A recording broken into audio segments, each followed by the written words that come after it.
It just never fails. It I haven't been able to do that in a long time, man. So come on. Yeah, no, dude. You know what? You have full license to do this. I appreciate that. Listen, after the last couple of weeks and the week that we've had, like the week that just passed that we're going to be talking about. Oh my God. You can sing just whatever needs to be done to regulate the emotions. We're going to be getting after. Greetings, salutations, all of the things. Good evening, ladies and gentlemen. It's that time again. It is Apostate Radio. We are back in business. Chris Oland. Thank you, Chris. Yeah, those vocals make the intro. Yeah, how about that? We got and it also, like yesterday, I think earlier he posted, like, when did James get a 90s emo sleeve? When I was making, I was wondering, he doesn't have, you don't have tattoos on your arms, James? No, he doesn't. No. Where'd that come from? No, what that came from was the AI that from ChatGPT, because it's out of control, man. Dude, it's out of control. I'm sorry, but I'm really starting to think that I got to get more professional when it comes to the graphics, the graphic design and everything. But you know what? We want to thank you all for joining us tonight. We were away last week due to some unforeseen circumstances. We are back. I am, of course, Isaiah Carter, coming to you for now from Uptown Boogie Down Bronx. And to the right on your screen is the infamous CT's finest, Nostra Chavez. What's going on, bro? Good, man. How you doing? We hung out last night. I'm a little hungover. Yeah, but we're gonna make it work. Yeah, dude, what a game last night. Yeah, it was a big game for DC, man. Big W. Yeah, man. Yeah. So for those of you who don't know, last night was Apostate Radio match day. The Apostate Derby. Yeah, the Apostate Derby. Yeah, for I am, of course. Derby. Yeah, a derby. Yes, we have to say it like we're in merry old England. Yeah. It's a derby. That's the Apostate Derby, isn't it? Yeah. Yes, exactly. In it. The Apostate Derby. In it. So we had fun. We were at Yankee Stadium. Shout out to, of course, my club, DC United, and also Nose's club, New York City FC. It was a fantastic match last night. It was good. A lot of fun. Yeah, and my side won 2-1 rather. Indeed. Took all 3 points, road points at that. We're going to talk about that a little bit later because I have a little housekeeping to do. That I was wrong about something, and I need to correct the record. So, but before we do that, before we get into any of that, folks, of course, you can follow us individually at Isaiah L. Carter and at Nostra Chavez. If you followed us already for any amount of time, you know what we're about. You know what we do. And then Apostate Radio NY is our show page. You'll get all of your updates, your information, stuff like that, whatever you need to know about what's happening. Also, please support the show. The underwear fund is still running dry. The Nostra Chavez underwear fund. Yeah, I still got a bumblebee tuna situation going on over here. So buymeacoffee.com/ indigenous ways of wearing my underwear right now. The indigenous ways. Got holier than the Vatican right now. I need money. I need new drawers. Oh dear God. Well, this is episode 27. Also, we've got Apostate Radio merch. is now available. realtimeinc.com. Oh, snap. Yeah, we've got t-shirts and all sorts of goodies on that site. I will be posting it in the comments in the chat. Coming to us this week, we've got two amazing men who are both great friends of mine, great friends of so many people on, both in our circles and also in and around social media. The first gentleman that I'm going to bring up has become a great friend of mine over the last several months. He was someone that I had already considered a mentor and a friend from abroad in terms of like him, the wisdom and the knowledge that he imparted to regular people like me when it came to Marxism, communism, and all the rest. He is a hero of our time, in my opinion, and he is someone who I have had the privilege to get to know a little bit. Got to meet him over the summer, and I'll have the picture of that in just a second.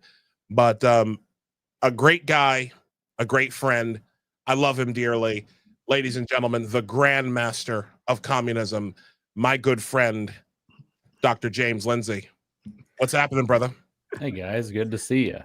You might want to qualify that title there.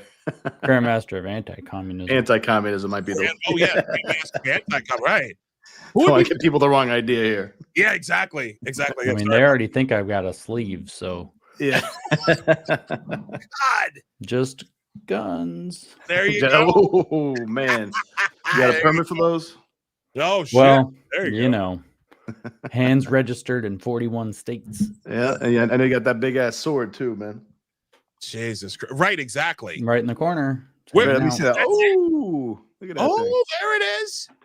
What kind of sword is that? It's like a pirate sword or something. It is not a pirate sword. It is a Chinese sword, which is, you know, A long maybe sword? Is just that what they as call bad. them?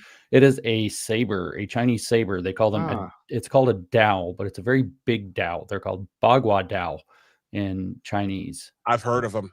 Aren't they pretty heavy? It is 7 pounds, which is a pretty heavy piece of. Ooh, That is sword, man.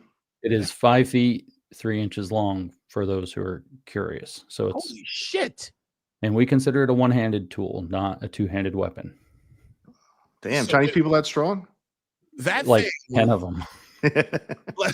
maybe Bolo from Enter the Dragon. That thing is just a foot shorter than I am. Yeah. Holy shit. Wow. Yeah, it's a big old sword. Learn something new every night. Learn something new every night. Wow. I got a pair of nunchucks back here. Maybe not quite as cool, but you can see him over there. The little brown thing. A word? Nice. Yeah. So if we ever need to form the fucking Ninja Turtles or something, I will right now. I'll do it right now. Let's see it. Wow. No, yeah, man. Yeah. So also, yeah, take it. I'll do it right now. Oh, you got it? Okay. There That's you awesome. Go. It's been a minute since I've. Oh, look at him twirling them. There we go. Oh, he's going. He's got it. Oh, yeah, but can you play ping pong like the AI with it? Oh my God, that's a thing. Well, there's a fake video where they did Bruce Lee playing ping pong with a nunchucks. But good thing I forgot. Good thing I remember to wear my shorts. That's hilarious. Usually I do this podcast commando. You could have been bringing the receipts on your claim about your holy underwear. Yeah. Hey, man, people just need to have faith that that's a fact. So, dude, it's summer. That's called air conditioning. It's okay. I got Croc underwear. So also joining us tonight. Sorry, Frank. Another great. Frank's waiting in the wings or bullshit. Follow this. Yeah. We also want to welcome here for the first time to Apostate Radio someone I've known for several years. He is someone who was unfortunately a casualty of the woke era. This motherfucker talking shit. Master Shake. Look at you. Really? Far too many man boos for one stream, man. Oh my God. The fuck. Just sit there and fap, you little bitch. Yeah, exactly. Like anyway. Oh my God. I'll make him jiggle for you. Yeah. Like, what do you want? Oh goodness, Woke centrist is boobage. already unhinged. It's good. Must I'm just glad take we my got shirt some off. haters. I'm glad we got some haters in here. That's Yeah, funny. hey, I love it. I love it. I knew this was going to be a big show. It's fun. This But is funny. I love it. let me bring up this gentleman here. An unfortunate casualty of the woke era. Someone who quite literally lost his job as a teacher. Okay, been an educator for several years. Oh my God in heaven! You know what? Look at this here. You know what? Can you believe this? Hold on a second. What happened? The comment section just got 330 pounds heavier. With Dr. Karlin Borisenko as the center of her mass is just in all the comments. They're orbiting around. Oh, this is great. She still exists. I thought she died. Yeah. Oh my God. I'm not sure. I'm honestly not sure who she is, but wait. We're gonna have dueling stalkers in there before the end of the night. God. We've been raided. Oh shit, we're getting swatted over here. Jordan's here. Jordan's here. Yeah, my boy. Oh, what's up, Jordan? All right, Jordan. Dude, yeah. Oh man, listen. Tell everybody to chill in that chat, Jordan. Yeah, exactly. Regulating there. This is crazy. This is crazy. Frank, how are you, dude? I'm great. How are you? I'm all right. When you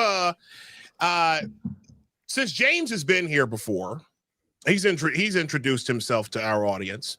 Not the crazies in the chat. The swatters and the botters that are in the chat.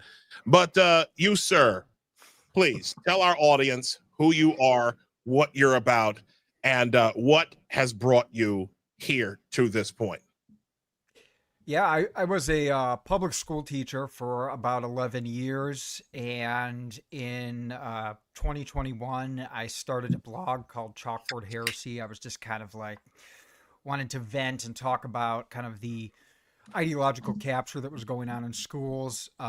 James was at the time a really great resource, and something I always like to credit him with is, I started off with like 100 followers, and I was like messaging him like, hey, I'm thinking about doing this, and like maybe I should go public. And he was like, go for it.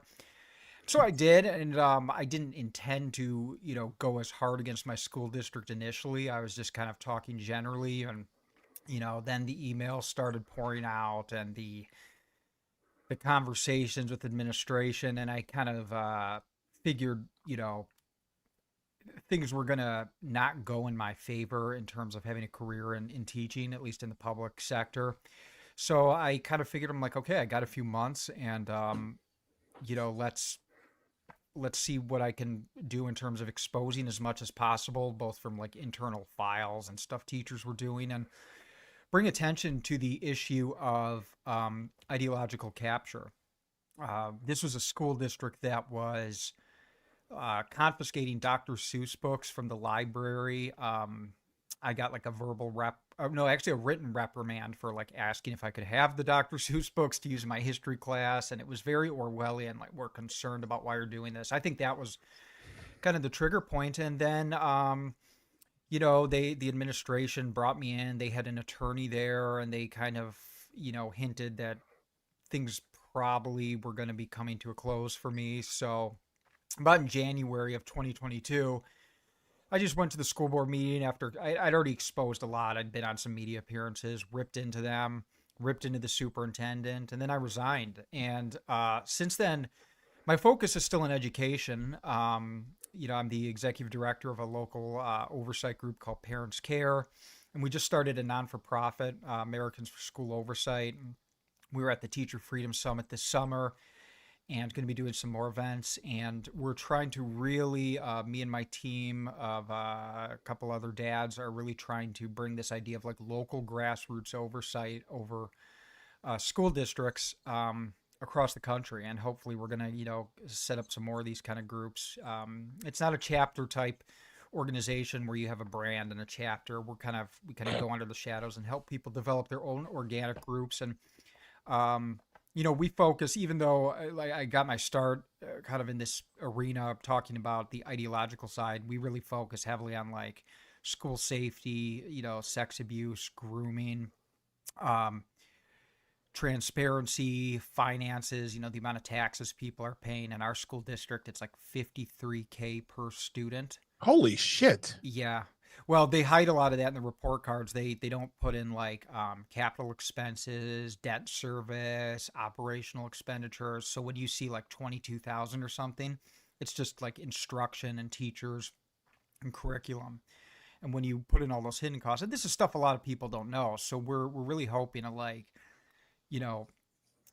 help everyone across the country be able to kind of do this. Like we found like when you bring oversight at the community level to a school district, their behavior changes very rapidly. All of a sudden they know someone's watching and they have to start being more accountable. Doesn't mean they are, but we've kind of gotten in their decision cycle, and they know we're always watching 24/7. They never know when an email is going to hit. We send out mailers to 17,000 homes, if something happens. So we've kind of broken what we call, they have like a comms monopoly, we call it, where the school district, has a taxpayer subsidized communications department, and it puts out propaganda that, keeps the gravy train rolling. And so we've kind of broken that. Now they have to deal with the fact that like everyone knows what's going on all the time. So that's, a long way of saying that's kind of what I do now. And that's kind of, that's my story. And so, in terms of like on Twitter, I don't really have great message discipline. I just kind of have fun and, yeah. Make fun of Carlin's weight. Lots to make fun of there, man. Yeah. Oh my God in heaven. I was warned about, before we get into the meat of before we get into what is the word I'm looking for? The things that are weighing on us heavily tonight. Okay. I just have to say, we were warned. I was warned in particular about your baby mama for quite some time. Like, I was warned years ago about her, and I really don't even want to give the kind of narcissistic supply that something like that is looking for. Okay.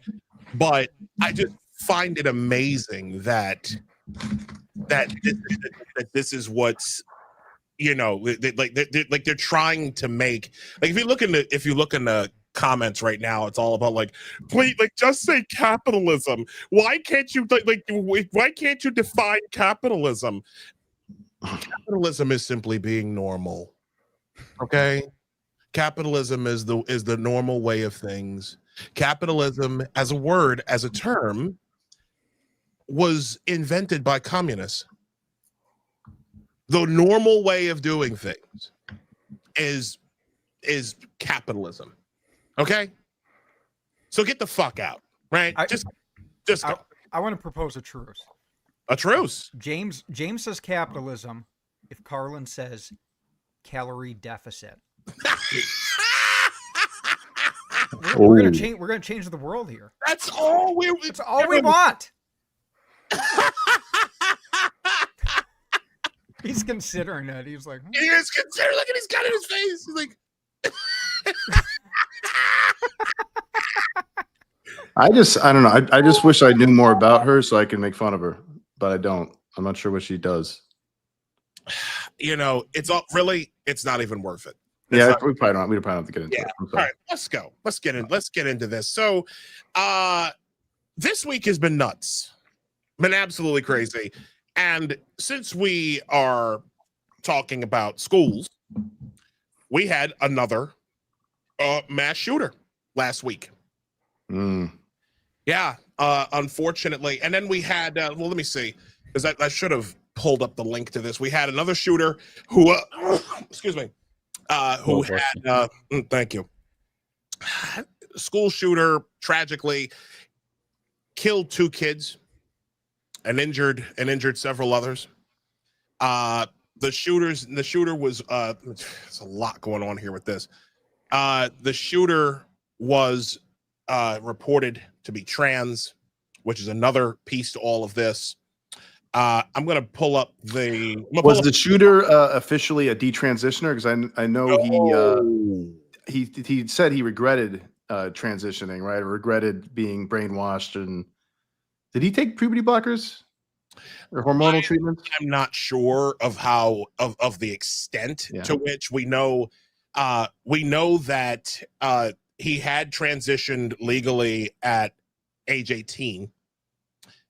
The guy's mother had retired from Annunciation in 2021, which is wild to me. And that just happens to be the school that this kid shot up. Okay. And then he took his own life afterwards. So my question is, this continues to be a pattern that we're seeing multiple mass shooters that identify as trans or whatever this non-binary garbage is. I'll start with Frank on this. What have you, because you had something on this actually a couple of days ago. You had said something regarding what mass shooting, regarding the people who say that mass shootings are done, quote unquote, overwhelmingly by cis people. I'm gonna pull this up, but what are your thoughts on this, generally speaking? Yeah, there was a lot of controversy surrounding that. Originally, when I kind of like pulled up the stats, I was kind of like, okay, trans people are probably like underrepresented. That was just my like initial thinking. I'm like, let me run the stats. And I was kind of surprised that in terms of like mass shootings, a disproportionate number on a per capita basis, have been trans. I think at the same time, it's important to a few things can be true at the same time, like in terms of absolute numbers, and depending on what definition of mass shooting you use, what criteria, the number, is anywhere from 4 to 5 to 10 over the last 10 years. But at a population level, that's significant. Now at the same time, some people pointed out, well, yeah, okay, so there have been a small number of actual trans people that have been overrepresented among these shootings. And that, still 99.99% of trans people have not committed mass shooting. I mean, yeah, that's true. I mean, it's same with like Islamic terrorism, disproportionate number of Islamic terrorism or of terrorism in general comes from Islam. That doesn't mean that most Muslims are terrorists, but it raises, I think some interesting kind of questions about, why have there been a disproportionate number of shooters being, self-identified as trans? And I don't really know the answer. I mean, I actually didn't want to like speculate too much on it. I just kind of wanted to like put up the data and see what people would say. And yeah, I mean, so the data you shared was this. You said, I'll read through this a little bit. People have shared the graph on the left to quote unquote debunk mine by arguing most shooters are quote unquote the C word. This is preposterous. No one believes there are 1.3 mass shootings per day as we understand them. And then you have this. Is this the right one? Yeah, that should be it. Yeah. Okay.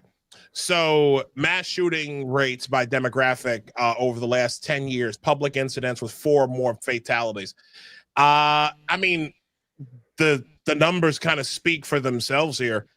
I mean, they are highly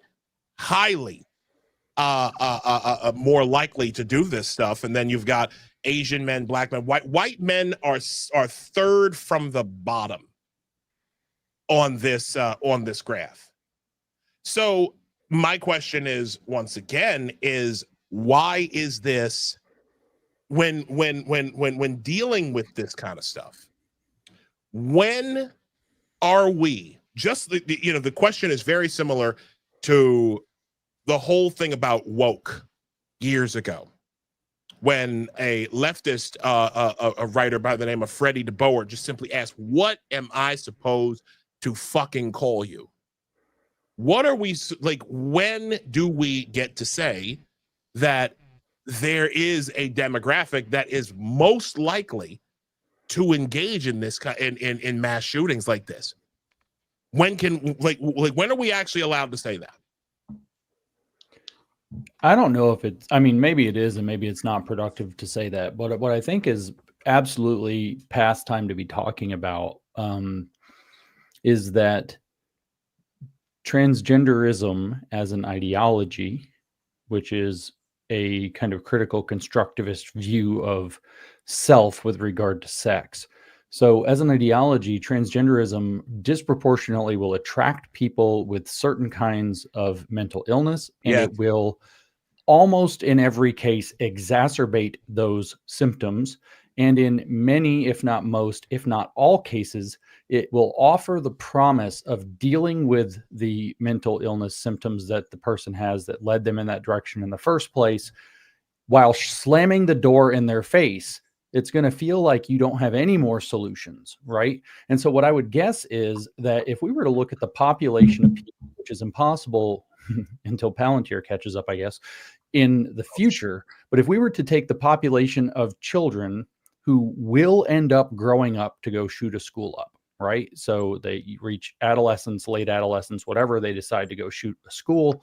If we were to look at that population, I would be willing to bet, although obviously no one has these data, I'd be willing to bet that a disproportionate number of the people who are on the trajectory to shoot a school for whatever cooked brain reasons they have, demonic interference in this case is certainly on the table given the drawings in the manifesto. Whatever those issues are that lead somebody to be on the I'm going to end up shooting up a school track, I would wager now that transgenderism, since really about 2012, 2015, is on the table, that a disproportionate number of them will funnel into that track as an attempt to solve the problems that are eventually going to make them a school shooter. So the kind of broken person, what I'm saying, who will eventually shoot up a school is, in my, just to hazard a guess where data don't exist, is extremely disproportionately likely to start screwing around with transgenderism and the attempt to change themselves. And then when the door gets slammed in their face and they realize they don't have any options, this didn't solve their problems, it didn't cure their mental illness, it didn't solve their body dysmorphia in most cases, but rather heightens it because you end up, you know, surgically carved up, messed up, the hormone influence, you know, changes some things, but not others. And it gets weird. And you're kind of like halfway in between in some regards. Like you actually just mess yourself up. Right. And then you think this is going to be the solution to your problems. Now imagine you're one of these rare kids who is on this track to end up shooting up a school. And you've taken the trans route to try to, you know, deal with your problems. And then that door gets slammed in your face. Right. And you're like, this isn't going to solve any of my problems. You don't have a whole lot of great options left, and you're already broken enough to be in the situation where you're on the likely to shoot up a school track. And it's like, it seems like it's going to be a trigger at that point. And the if we back it up and look, it's the false promise that the trans thing is going to work that's destroying lives more than trying to deal with it other ways. Now, of course, I had said, let's restrict to the population of people who are going to shoot up a school. So in any case, no matter what, that population, that's where they're going. But I'm saying that that population is likely to be disproportionately attracted to the trans thing. And I think there is a pattern here. I don't know. I don't actually, you know, people like to parse all these details. They like to get into the stories. It's like, I don't. Somebody's a total psychopath. I don't particularly find that character to be interesting. I'm not dying to read the manifestos and all this crap. I'm not that interested in it. Yeah. But there have been at least a few where they've gone and shot at a Christian school. And in fact, a Christian school that they previously attended. And so there's like this you know, that story is not a complicated story. Everybody wants to blow it out into this, you know, attacking Christians because they're Christians, and there might be like some ideological element to that, but it's a pretty simple story that the school was putting them in a situation they found intolerable and oppressive, and so they're going to go take vengeance on the particular school that they felt was oppressing them. Religious oppression for people who go into gender bending stuff is absolutely a normal thing. Like, I would guess, having participated in the atheist movement 10 years ago and earlier, that a significant proportion of them were like gender and sexual weirdos who felt oppressed by their fundamentalist and strict Catholic upbringings, who were just bailing out and throwing rocks at the cathedral. But 10 years ago, they were going and joining the atheist movement and going to really cringy conferences. Yeah. And now they're taking cross-sex hormones and super physiological doses and frying their organs, and including the one between their ears. And so there are a lot of reasons. But what I would say is that what we've got to be unambiguously, because your question originally is, when can we say that this demographic is a problem? I'm not worried about the demographic of people who end up identifying as trans. It is the fact that we're dangling this thing out instead of addressing the underlying mental illnesses that lead somebody onto that path that we need to be calling out. Like, there's still going to be mentally ill people. There's still going to be people that, you know, were known to the FBI that the FBI definitely should have done something about well before they did some crazy thing that hurt a lot of people.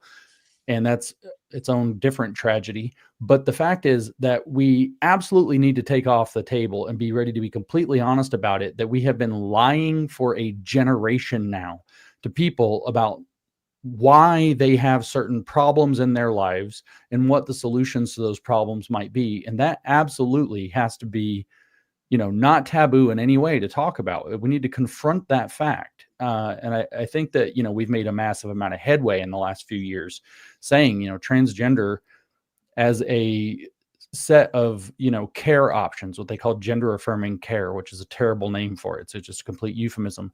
But that this entire suite of things, down to social transition and even the stupid social affirmation stuff they do at school and in like their clubs or whatever, all of this is an extraordinarily damaging lie that is allowing us to ignore and paper over certain types of mental illnesses that stretch from fetishes to severe cases of you know, borderline and antisocial personality disorders, not to mention people in the chat or anything.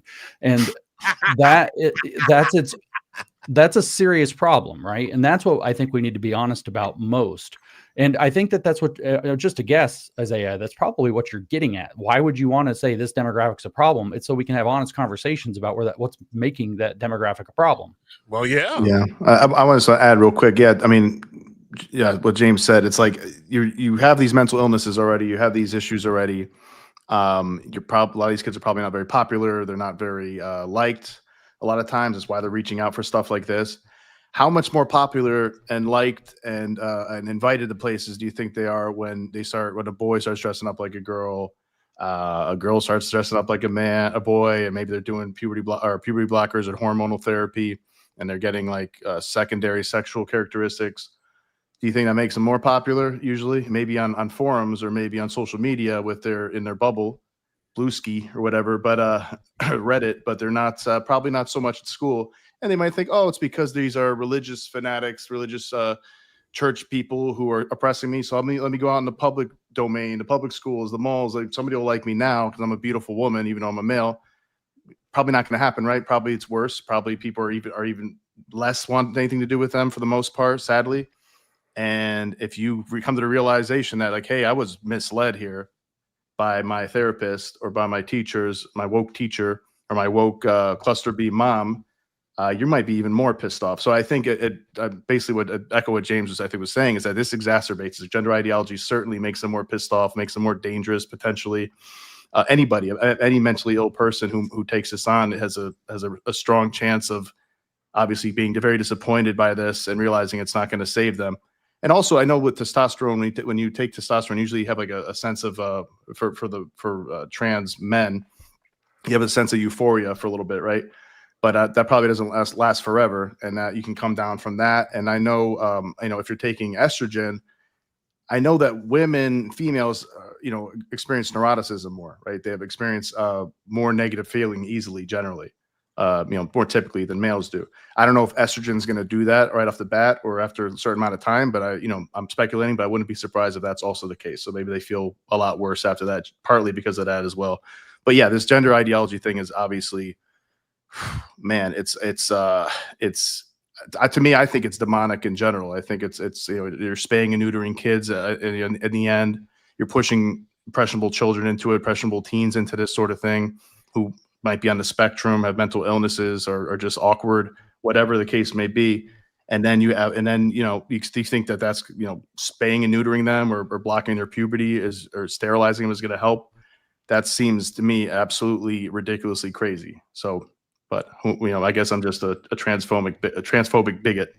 Yeah, I don't know. I think a lot of this, there's an intersection.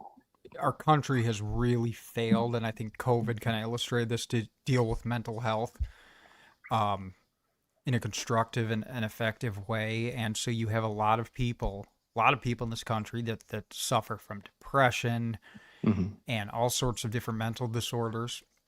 And when they can't find answers or they can't find treatment,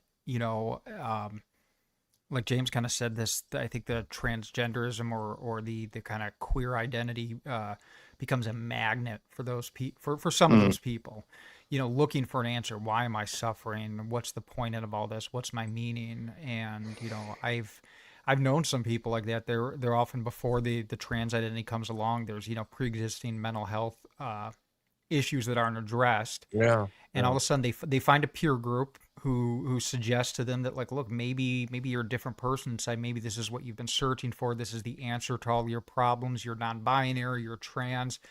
So I also think too, sometimes I've seen comments, I saw like Matt Walsh posted like, every trans person is delusionally dangerous and must be, locked up. And it's like, we're not going to win with it. Right. It's really good for like, Twitter engagement with a certain narrow base, but like we really do have a mental health crisis in this country. Yes, I've talked to a lot of people. I've done surveys. Totally. I put out sometimes informal surveys. I'm like, hey, how would you rate your mental health since like, in 2025, since COVID? And, like 26 to 30% are like, it's really bad.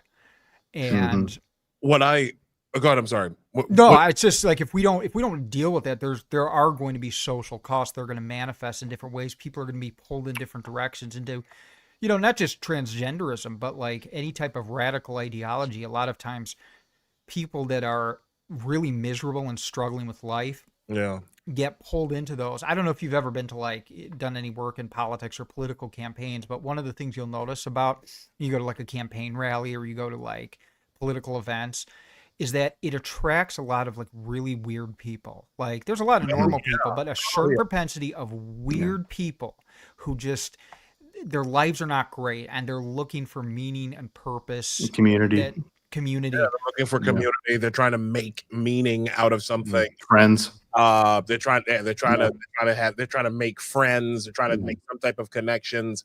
And those people shouldn't be ridiculed. I mean, it's not easy to be those kind of people. We're just, to be clear, I don't think, not everybody is accepted by everybody. Not everybody has a lot of friends. Some people don't have a great sense of humor. Some people hang out in chat rooms of a live podcast and say stupid shit. But like, to be clear, but there's a lot of people like that. There's more people like that because of social media, there it is. Frank, you brought that up. It's like the social media environment around this is actually more interesting than the event itself. Exactly. Like we have not just do we have this underlying mental health crisis, which is serious, but we have this literally the derangement machine of social media. Like, I don't know if you've been on X recently, but it's like not normal. I don't know if you've been on Instagram recently, but it's not normal. I don't know if you look at YouTube. I don't have a TikTok. TikTok's unbearable. My relationship with the Chinese government is limited to me having given them all my fingerprints and biometrics when I went there in 2019 because I had to go through customs. Past that, I have no relationship. But at least you got that big sword, though. I did get that. That's from China, actually. That sword came from China. If you wonder where I got it in China. China. So, but no, like when in the wake of this, immediately, like before people knew any answers, Like the gasoline was just getting dumped on so many fires, Mm. all tapping into like people's senses of identity so that you could take this fact of this horrific attack, this, tragedy is not the right word here. This is a horrific event, right? And then turn it into like your identity is being attacked by the enemy, which is like, agitprop of the first rank. And I saw this everywhere, whether, Frank's talking about, Matt Walsh going off on his, a rather not completely wrong, but like not near the mark, extreme comments or whatever. But then there were other characters, Jack Posobiec is like, this is an attack on Christians and Catholics. We need to defend ourselves. Immediately people were like making it all about that. And it's like, holy crap, like I started thinking we've got to start looking. This is what actually was like my moment where I started to have my break from Trump derangement early on back in like 17. I was like, why does the media, like all they do is freak out about him. All they do is elevate the tension, the anxiety, the frustration. Like it's just pouring gasoline on a fire every single day. And now I'm watching and it's like the stupid CNN and all that's still doing it. It's like they haven't stopped for however they have like a channel still is even confusing to me. They haven't stopped. Indeed. They don't have any viewers, but the alt media has decided that, the business model that they literally came into existence to defeat is the business model they've all adopted, but like 10 times worse because there's literally nothing resembling, decorum or regulation on the Wild West of the internet. And so people are just saying the most insane crap all the time, turning the temperature up. And, I was really appreciative watching, Frank like jumped right on that, calling that out. So I don't know. I think that this is a significant issue. I mean, it is absolutely a significant issue. What I'm seeing in all of this is that you have people right now who, because of the mental illness, the deranging over the last 10, 15 years. I mean, this has been going on from where I've seen. This has been going on since at least 2010, like since the Obama administration. And since the mainstream of social media, I'm almost to the point right now, I'm almost convinced, like I'm right here at being convinced that humanity isn't designed to survive social media. Like we are not capable of dealing with an immersive online, 24/7 propaganda environment that's fully interactive. Like your best friend is probably repeating the propaganda to you, right? People, you're getting it, it's just so unbelievably toxic and so unbelievably out of control. And it's like, it's like a machine where it gets a little bit off and then it starts wobbling and then it's like flinging pieces off as it wobbles faster and faster and the whole thing falls apart. And it's like, but the machine here is humanity.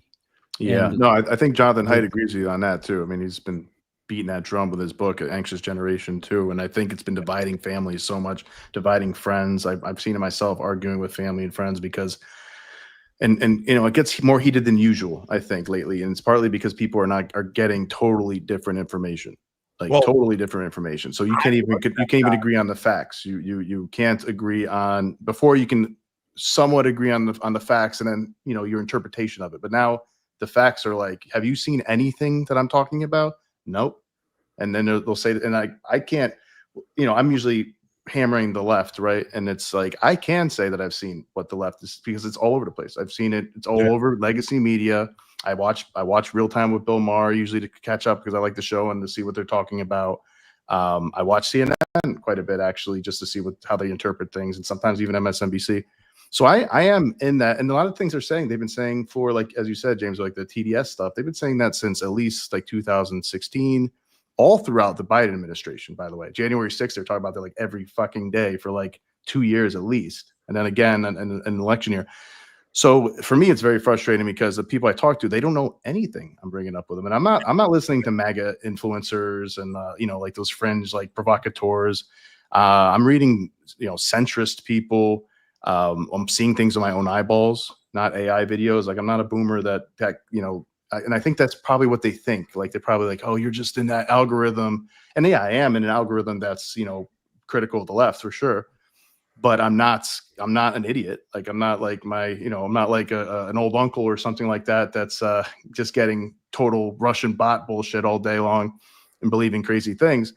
But you're dealing, people are not getting the same facts, and it's driving people nuts, where the point is, like, I can't even talk to you about this anymore. And because politics are so forefront of our brains, it's hard to talk about anything.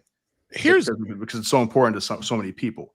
It's become like a religion in itself. Let me steer this in a different direction, because I think beyond the obvious mental illness and the psychic attack that social media and even the events in real life, it's like the social media and the events in real life, when they collapse, when they merge and they create a psych, and they create the psychic attacks that that have been going on right now. You have people who will normally go to whatever gives them peace. Okay. For Christians, some people will go light up a live stream chat and cause a whole bunch of havoc and LMAO and all sorts of stuff, right? And then there will be those who decide to get into the word, that will seek the face of God, or whatever other religion that they might pray to, that they might follow.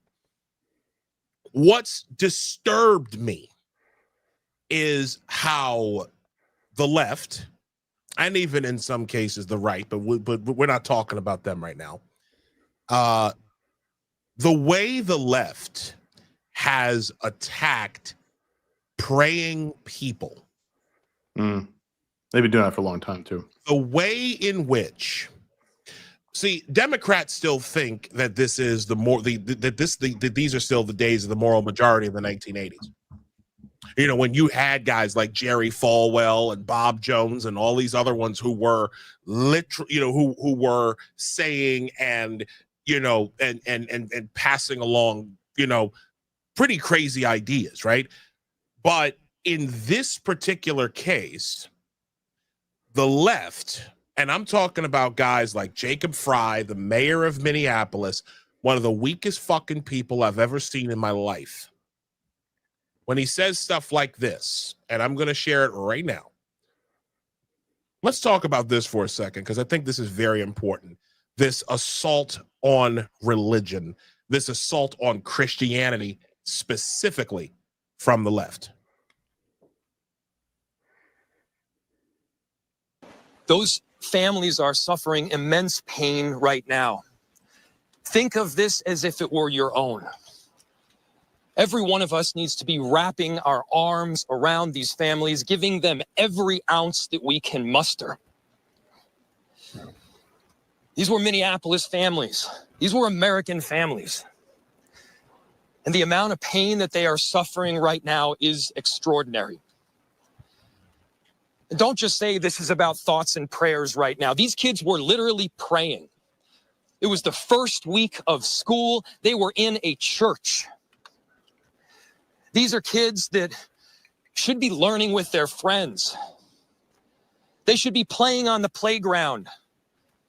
They should be able to go to school or church in peace without the fear or risk of violence, and their parents should have the same kind of assurance. These are the sort of basic assurances that every family should have every step of the day, regardless of where they are in our country.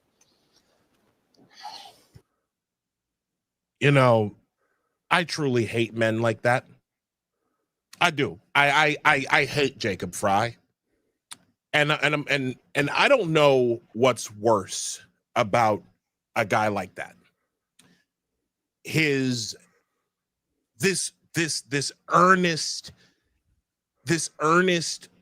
affect that he has, where he's weak. This weakness that he cosplays, right? Like, we're talking about a man who is the chief executive of the city of Minneapolis, a man who could literally do what needs to be done at any moment to end the crime, to end the lawlessness, to put away bad guys, and won't do it because he thinks that it's a societal matter. It's something. It's a matter of capitalism, as some would say. Okay, or the fact that this guy mocks Christians, he mocks Catholics, and it's and overall this leftist mocking of religion, where he's like, well, what good are thoughts and prayers gonna do? You've got like these kids were literally praying as they were sitting, as this guy came and shot them. So how dare you? Yeah, I don't know what's worse. This for me always illustrates this idea, kind of in like dialectical psychology, that like two things can be true at the same time, and we don't have to choose.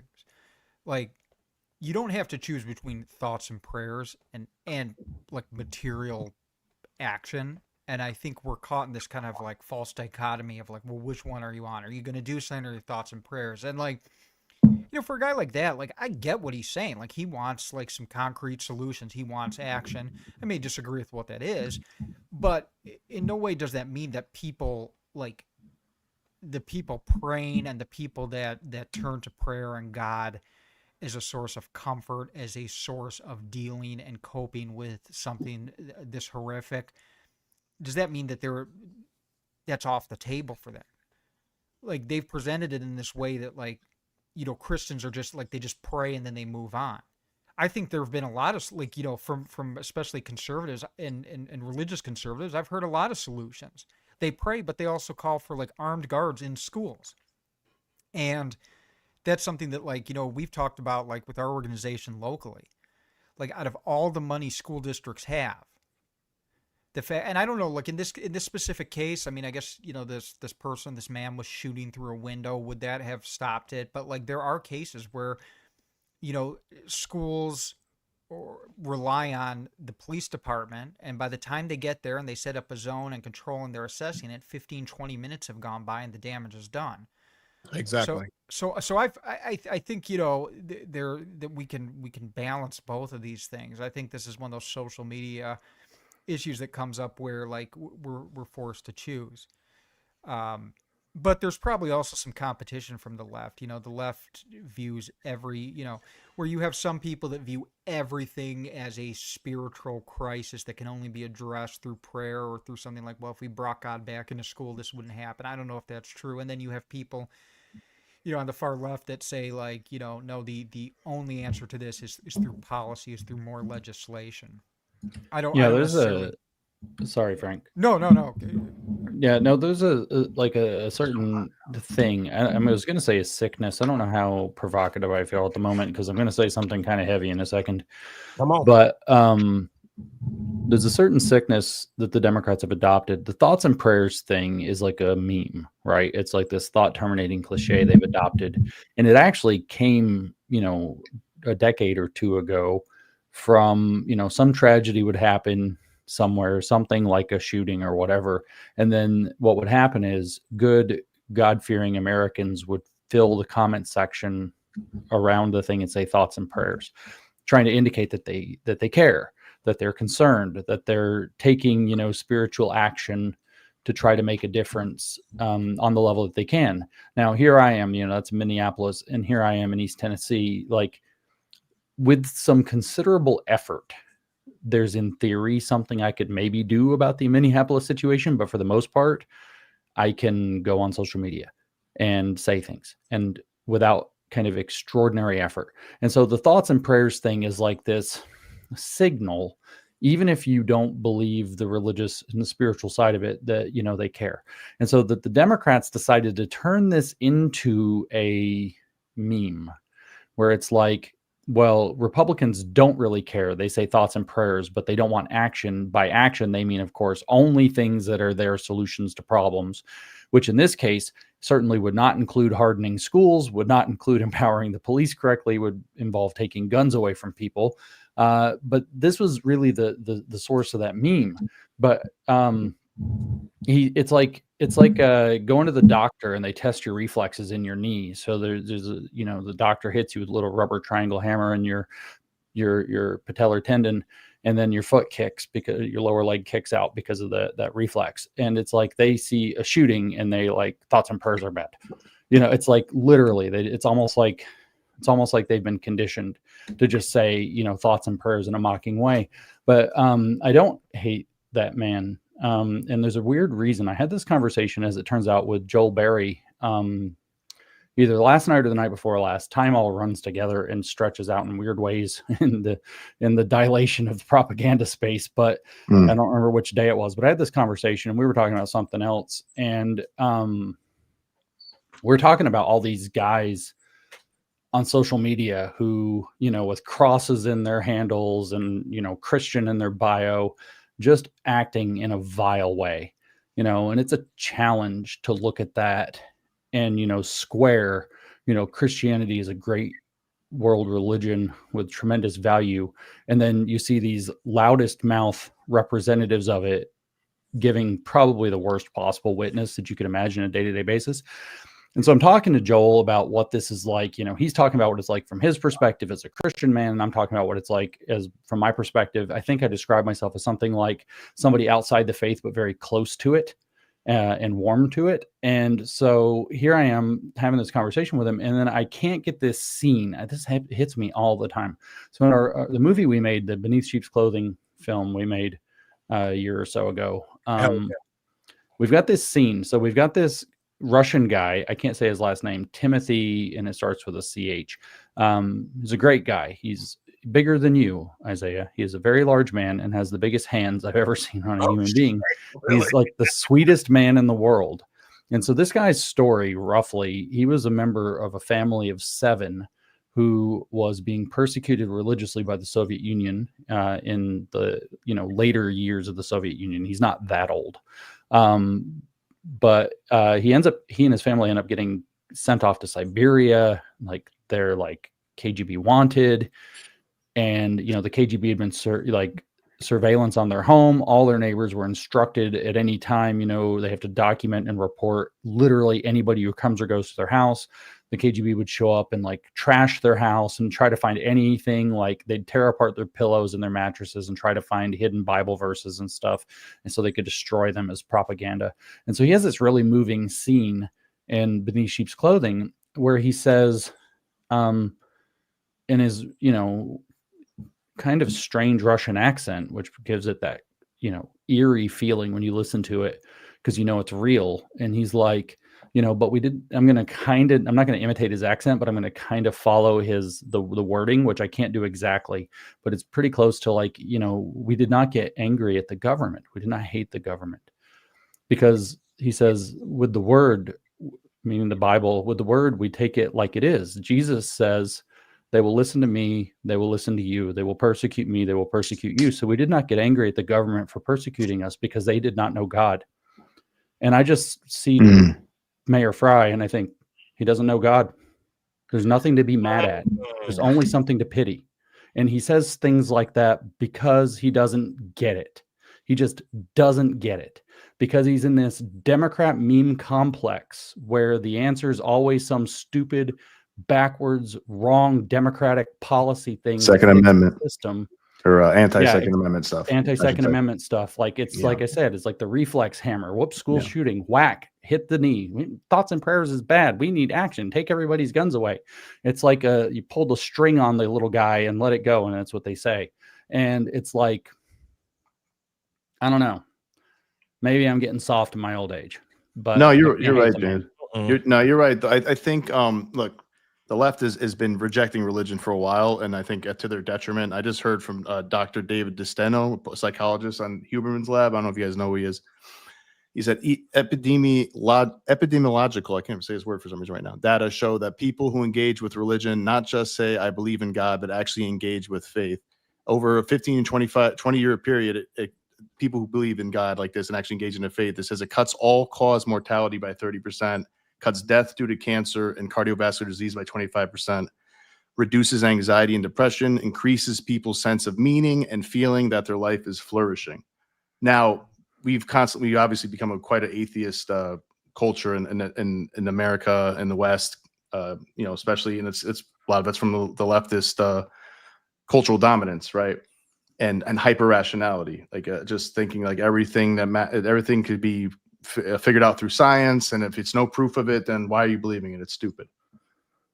We are not that kind of, we are an animal that loves, we are a spiritual animal. We really are. Like across the world, throughout history, it gives us great comfort, great sense of community, great sense of meaning to have a spiritual community and actually doing rituals, religious rituals. Like there's a lot of data about this.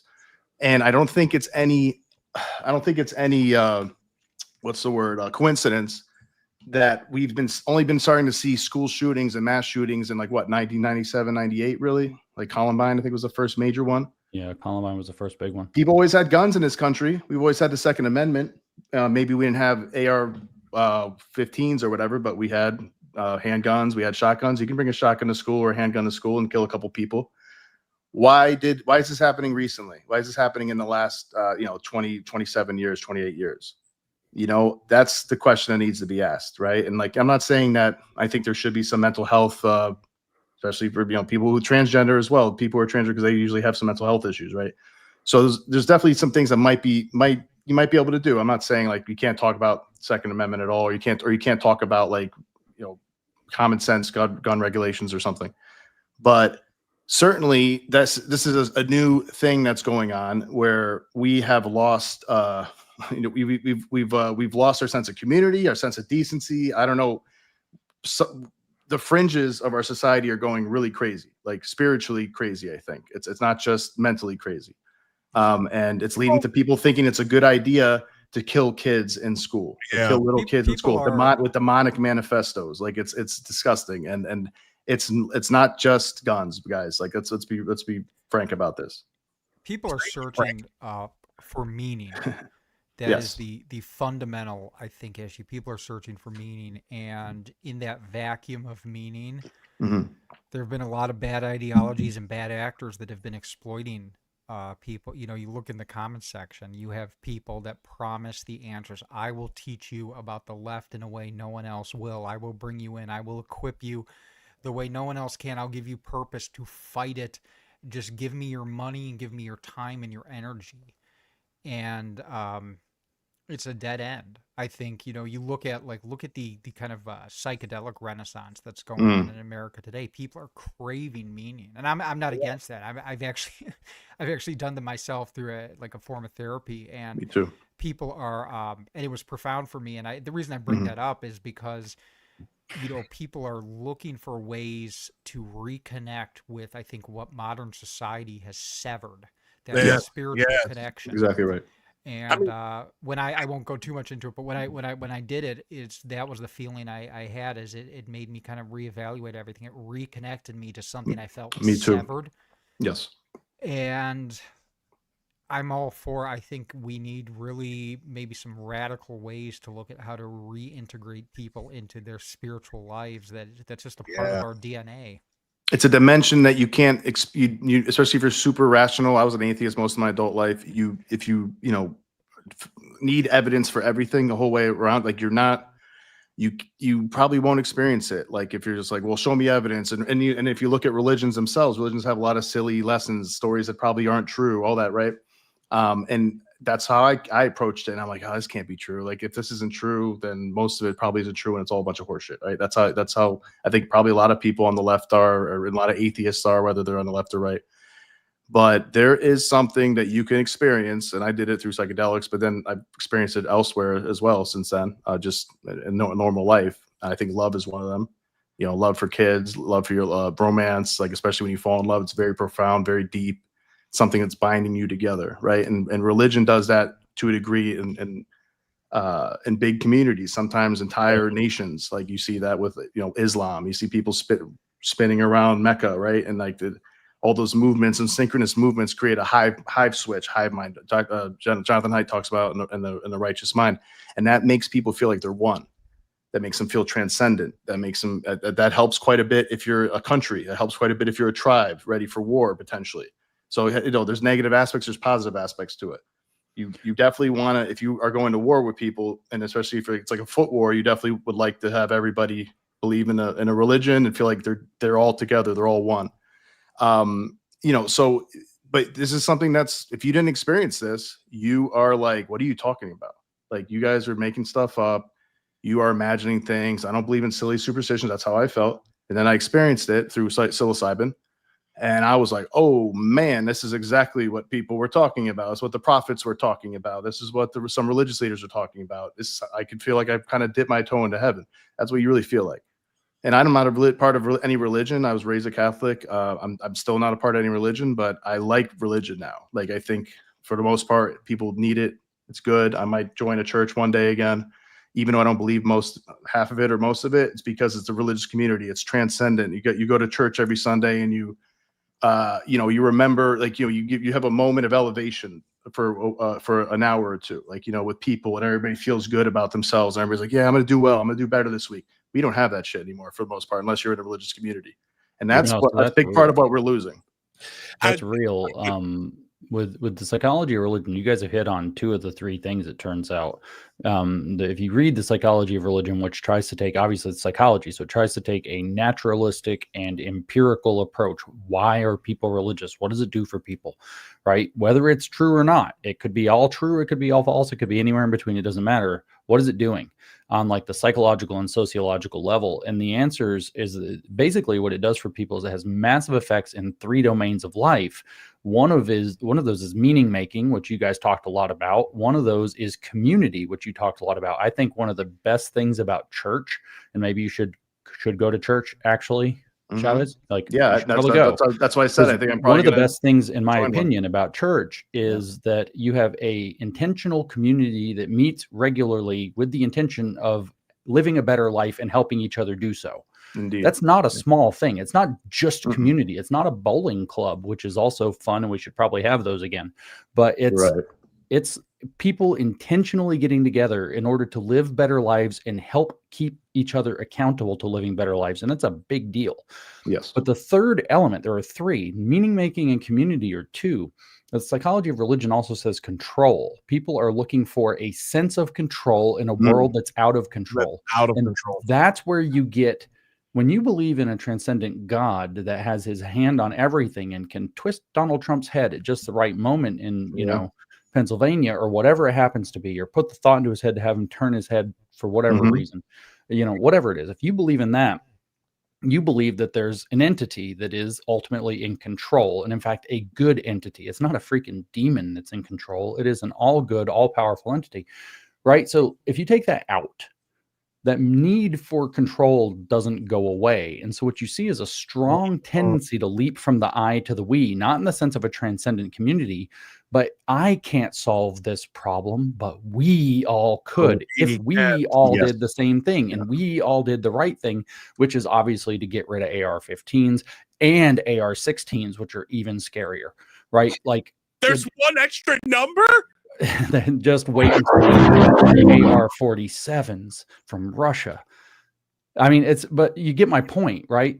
Yeah. The idea that there are problems bigger than us. So life feels scary and out of control. People are going nuts. People are showing up and shooting kids at a Catholic school. This is how can it be? The answer is like, oh, well, we could all adopt the right magical values and then that problem will go away, right? That's literally what happens in that vacuum. It's not just that you lack the community, and it's not just that you lack the meaning-making structure. You also, I hate to use the word because of the meme about it, but you lack a coping structure as well. Yeah. And you decide to try to force everybody to live in your will because you don't have that in order to get that sense of that feeling. And ideological poison like flows into your veins in those situations. I think, for example, that the entirety, not 80%, well, actually, I think the entire thing's a freaking psyops, but the entire attraction, not 80%, 90%, 100% of this thing we've called woke right, or if you don't like woke right, just say the fascists back in the 1920s and 1930s, because it's the same exact dynamic, is a bunch of people despairing that they're about to lose their society and freaking out, and they live in fear and they live in despair and they live in, you know, this panic. And what are we going to do? We're going to grab control of everything and put in a radical right-wing government that's going to solve all of our problems. Trust me, bro. No solutions. Just trust me, bro. Once we have a right-wing government. I just want to say one thing, Isaiah, really quick, just super quick, just because it's very relevant to what James said, and I'm just real quick. I just want to say one thing that he Haidt mentioned in The Righteous Mind. I think it was E.O. Wilson that said it, but he said basically, I think he was an anthropologist or evolutionary biologist, and he said the thing that religion does most, to summarize it for human beings, is that it allows them to do something together that they wouldn't be able to do on their own. Like religion binds people together to focus on the same goal, have a moral matrix where they know they can say, oh, somebody's doing something wrong, whatever. Like we have to keep an eye on them, but we know God's watching us, so we all have to grow in the same direction. We know that God's going to know for cheating or lying, all that stuff, and it makes people like you'll sacrifice themselves like till die to get things done. Yeah, and we could not do it without it, and we don't have it. A lot of people don't have it anymore. Here's in the what, West. I'm just going to say one more thing, Isaiah, and it's hold you. on a second. All right.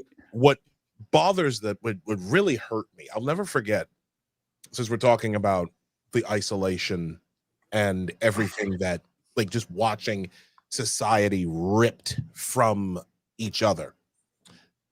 2020, right after I had gotten COVID, and right after my DEI ex had left the first time to go out to Los Angeles, I went to Times Square in Midtown Manhattan.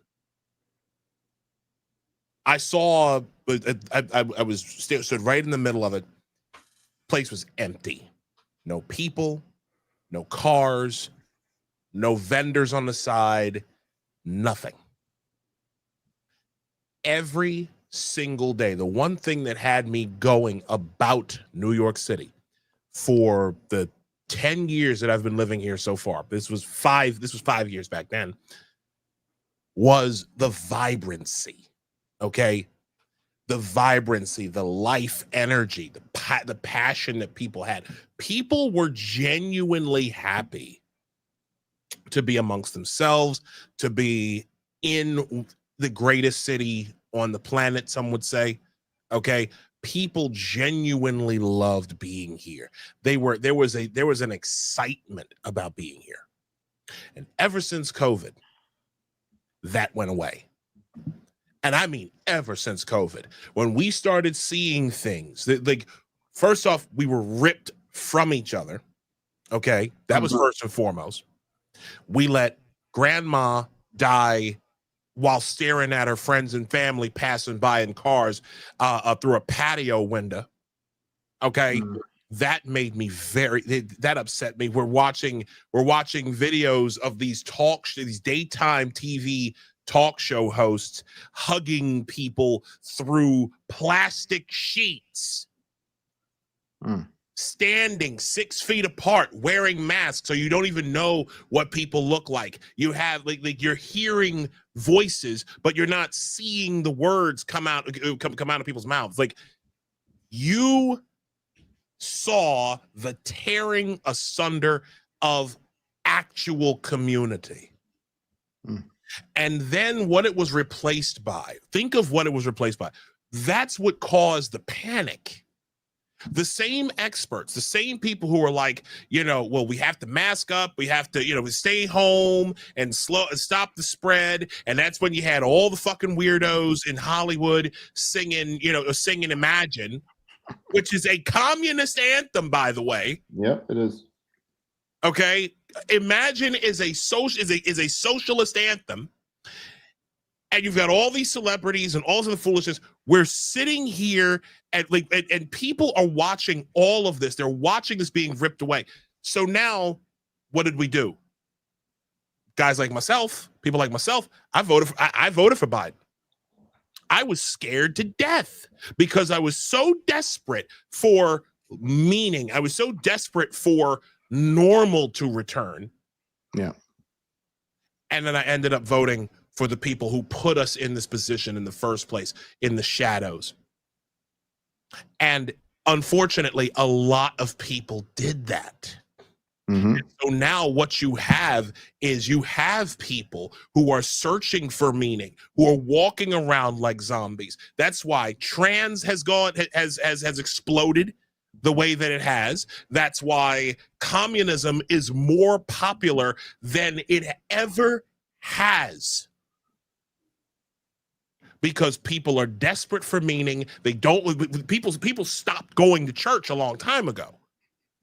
Because you've had that hole in your heart for so many years, you were disconnected from God before, and so now you're disconnected from the people around you. And then the biggest tip off to me was when Jacinda Ardern, the former prime minister of New Zealand, when she said that shit like, please don't believe anything else. We, the government, we shall be your only voice of truth. Good Lord.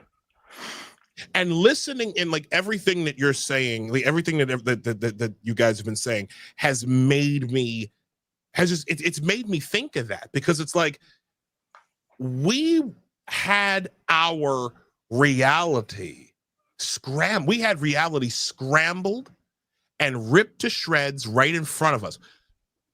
The last 4 years, we think of the Biden years. We had all the stuff with the Sustainable Development Goals and the UN and everything else that essentially, James, and again, thank you for covering all of this. Frank, you were a casualty of that, of the woke era. And we're sitting and like all of us in some way, shape, or form were touched by, like, we refused to go along with what we're being told. And I find that so the biggest thing that I see now, and there's something I want to go to real quick, is we're starting, like, I think for the first time, we're starting to come back to what normal actually was. Yeah, and to your point, Isaiah, like, it is, I think there's something to be said that perhaps cutting people away from other people is like cutting them away from God. Like, that is like our closest connection to God, perhaps in the material world, is your family, your loved ones, your best friends, your mom, your dad, your wife, or whatever it is. But James, what were you going to say before about the religion helping us do more together than we could apart? I think that's, no, I mean, I guess it can come back. The moment's kind of gone, but like this desire to seize control. I just want to hear what you had to say real quick. That's No. I mean, the desire to seize control, like I was characterizing it, whether left or right, is, and therefore, what they're trying to fill is this sense of control that, you would normally have under, like, God's got it, like, chill. Right. And so it's evidence of a lack of faith on both sides. This Christian resurgence of woke right nonsense is just as apostate as Mayor Fry, like equally, for the same reasons, that they don't believe that there's enough control in the world. So they're going to grab control by the balls and run it themselves. Is a faithless apostate position to hold. Amen. That's what I was going to say. I think we're narrow is the path, man.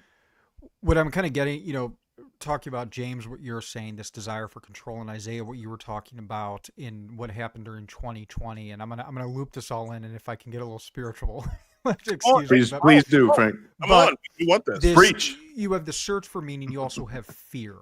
Fear is such a powerful motivator. I mean, when I did the psilocybin, like Nick did, and maybe Nick will be the only one that'll understand this, is you had this kind of vision, and in it, I was seeing different, I was kind of at multiple times living through different kind of eras. And on the one hand, I saw kind of like I was an early hominid, and I was walking in the forest at night, and I felt this, and I heard this voice kind of say, I know how scared you were. And I kind of interpret that to be the voice of God saying, like, humanity, like, I know, like, how terrifying this world, this existence can be. And I saw that in my own life, this fear I had as a child from certain things that happened. I saw this wall build around me. And then I saw dictators throughout history and understood this like fear they had, like, Hitler, this fear of losing his country and society falling apart, and the terrible things that we are capable of when we are scared. And at the same time, searching for meaning. We're both frightened of our own mortality, of our world falling apart, and at the same time, we're searching for meaning.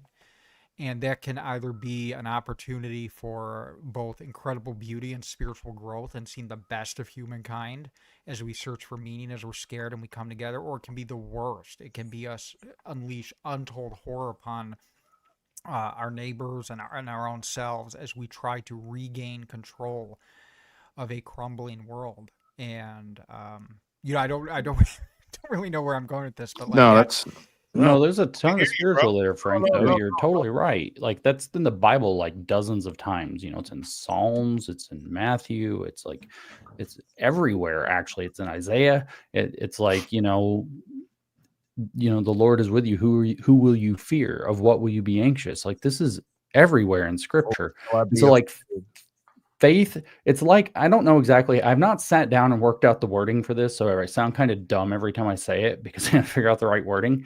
But it's like the same way when you're in a dark room and you turn on the light actually, in a sense, drives out the dark. And I know somebody out there is like a physicist and is like literally crapping on themselves over what I just said.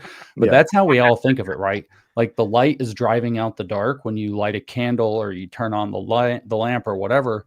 And faith drives out fear in the exact same way. When you start to lock on and believe, like, no, we can get through this, right? Like the fear actually subsides. And so that's why I'm saying that this is an apostate, this desire to seize control over your fellow man is an apostate belief structure because you lack faith. So you feel like you have to grab a hold and control everything. It's a perfectly human response. I remember it's as real quick. I say it's people got to remember. Like I try to, I don't always succeed at this, but you got to try to be compassionate because every human being on earth ever has you forget how, sometimes you forget of how like crazy life is and how scary it is and how you are tossed into chaos and like religion and moral foundations and things like that help us and connections with the community and rituals help anchor us in the it's kind of a storm of I think if we could see it from a more quantum physics realm or spiritual realm or something, it's kind of like you're in like a soup of things going on. Anything can happen really, and it's like it's crazy that we are as sane as we are sometimes. It's crazy that we are as normal as we are, quote unquote normal and well adjusted and socialized as we are. And I think we got to try to be more compassionate for people because we're going through something right now that's like with social media. We don't know what's right. We don't know what the truth is. We don't know who to trust. We're seeing a lot of scary things on both sides. The left is seeing Hitler coming, Trump is Hitler, and there's more bunch of Hitlers all over Europe. And we, people like us, people who are worried about the left are seeing communists coming, and there is communists coming. So communists are here. Yeah, they are here. Some of them are. So it's like we are living in this world where there's threats all over the place, and in some ways it's the safest it's ever been, but that's not what our eyes are telling us. That's not what the information we're getting in is telling us. We're saying that there's threats everywhere. It's very disorienting. That's what's really changed for me over the last few years, especially by the last year and a half, is feeling like I was somewhat naive to how we talk about like the woke right, whatever you want to call it, how these forces could kind of mirror exactly the same thing I was fighting against in 2020 and 2021. And, James and I, we gave a talk out in, North Dakota a few years ago. And, one of the points of our talks was I talked about like what was happening in my school. And my biggest fear was this radicalization of kind of the social fabric through public education and what that would do to our republic and what I didn't anticipate. And I wish I kind of saw it possibly coming. I just didn't think it would happen as quickly as it did was that you'd have the answer to that would be people that say, well, I'll give you a solution, and it's just as radical and in many ways just as dangerous. And so in some ways, the left kind of, this is what I warned. I remember talking to teaching colleagues in public schools, and they were where I taught at Waukegan High School, and especially one colleague in particular, she was like, this was in 2020 or 21, rubbing in my face like, haha, you guys are going to get crushed.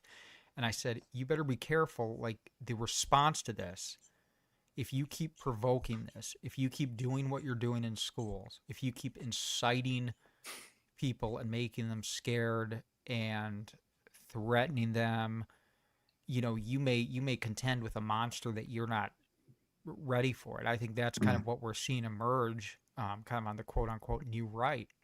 Yeah, this is their solution, is a rejection of everything this country was built on. We'll give you a solution to communism. We'll give you a solution to the radical left, and it's just as dangerous, just in a different way. They don't see it that way. They think it's going to work out great for them, that their heads aren't going to end up on the chopping block because they're on the right side of this. But history tells us that, never works out that way. And you got to be concerned about the backlash too, the pendulum. So if they get power. Daryl Cooper. Yeah. Daryl Cooper's like, democracy is the disease, tyranny is the cure. That's one of his quotes. Another quote is, fascism is just the response normal people have when they realize the left isn't going to stop. And it's like Frank said, it's nice that we have a history teacher on the show here. Like, hey, history teacher, what happens when that shit goes down? I don't understand that. Like, and listen, when it comes to Daryl Cooper, who I've unfollowed and just completely, like, I don't want to hear anything else that he has to say. You want me to do weird stuff with my hands so you feel more at home with him? Is that what he does? I haven't seen it. Well, no, it's not what I just did. I don't know what he does. I just know he does weird shit with his hands while he talks.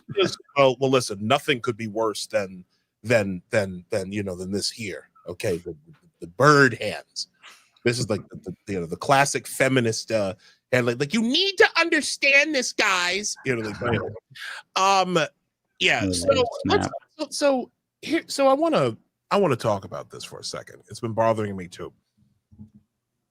This tilt towards fascism that so many of these people have been, like I said, like, with Daryl Cooper and even Tucker bringing on Orrin McIntyre in a burqa. I've never. Hey, hold on. Orrin got a shout out from Alexander Dugin today saying he's right and great. Like, I know, it's like, I didn't know that Russian Satanist weirdo likes this Jawa so much, but here we are. Oh, shit. Oh, I'm sorry. He's a homeless Jawa. That's more accurate. I don't understand. Like, Jawa, is that a Star Wars reference? Yeah, it is. Yeah. My issue. Routini. He's got a good deal for you on some droids.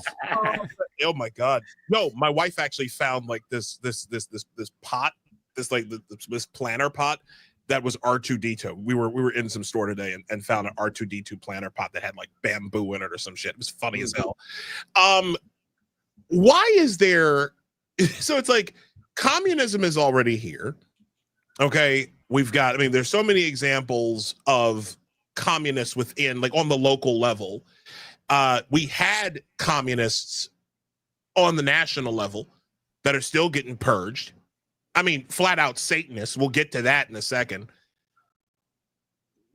Why is there such a push for fascism from these formerly, the formerly moderate right-leaning figures?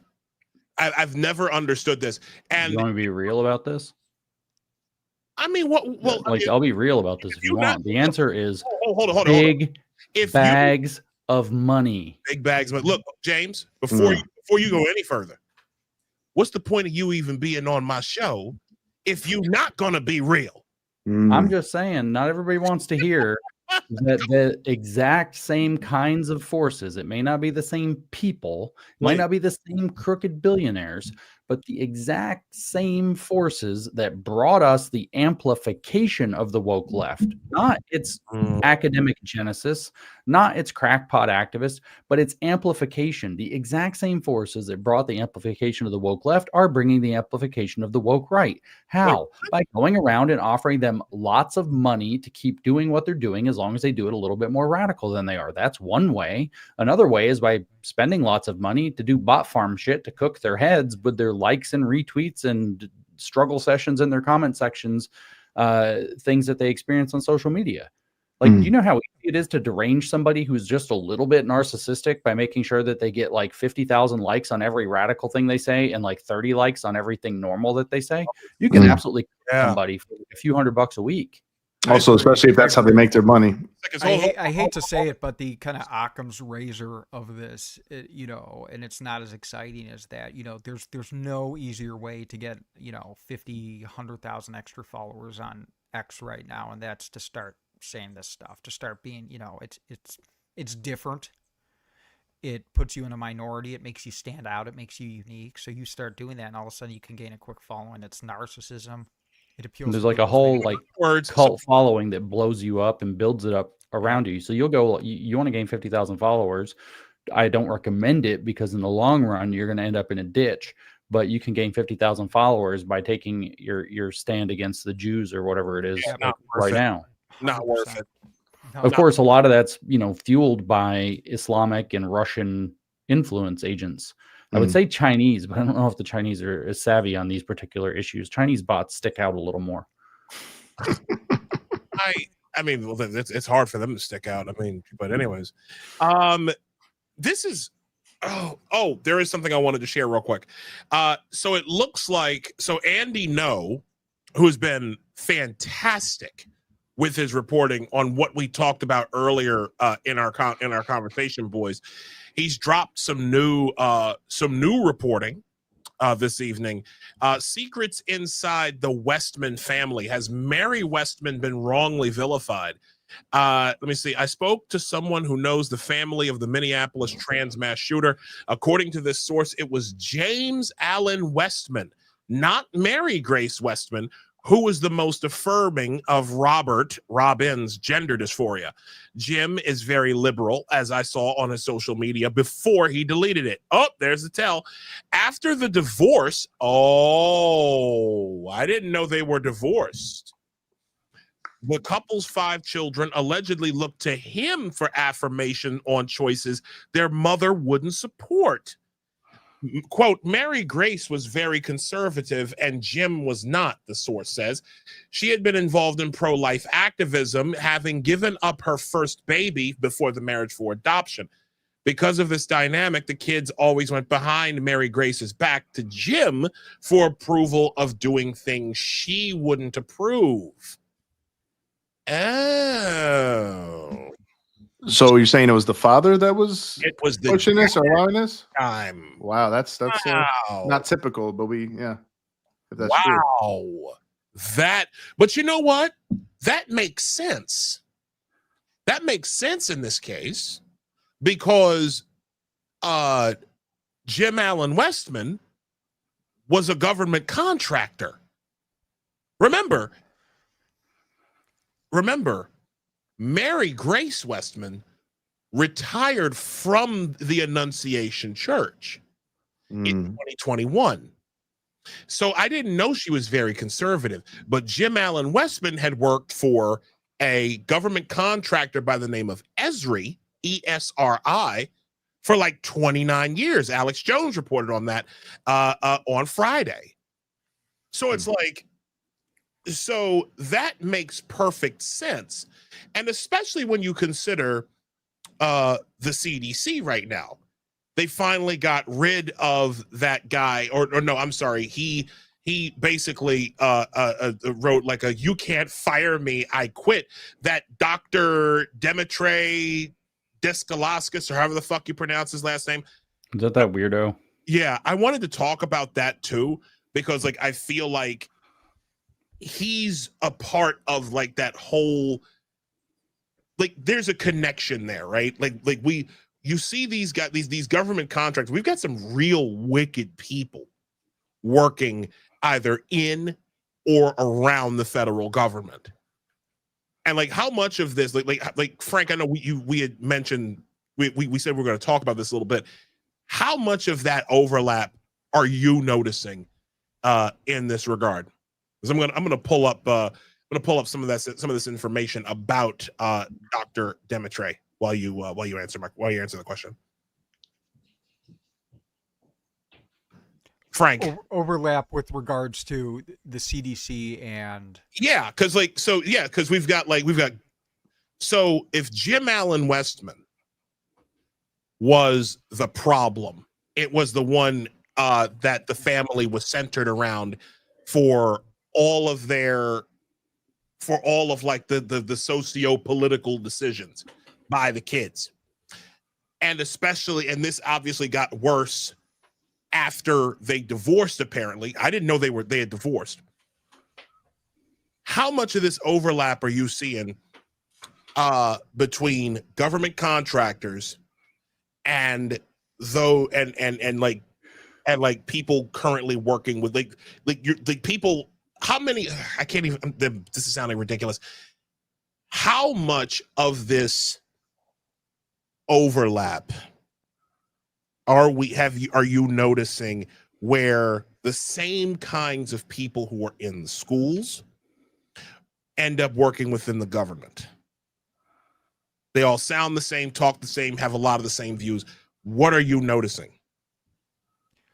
Yeah, there's definitely a kind of cottage industry of consultants and professions that have found their way into, it's really good business to be able to get into government offices, especially like we locally have noticed, and I'm sure this is true across many school districts, probably most across the country, is that they have kind of these professional circles where they kind of they put themselves and their friends and their family members into positions of power, and you have these, and then they hire their friends who are consultants and quote unquote experts. I'm talking more at the school level because I'm not super well versed at the CDC level, but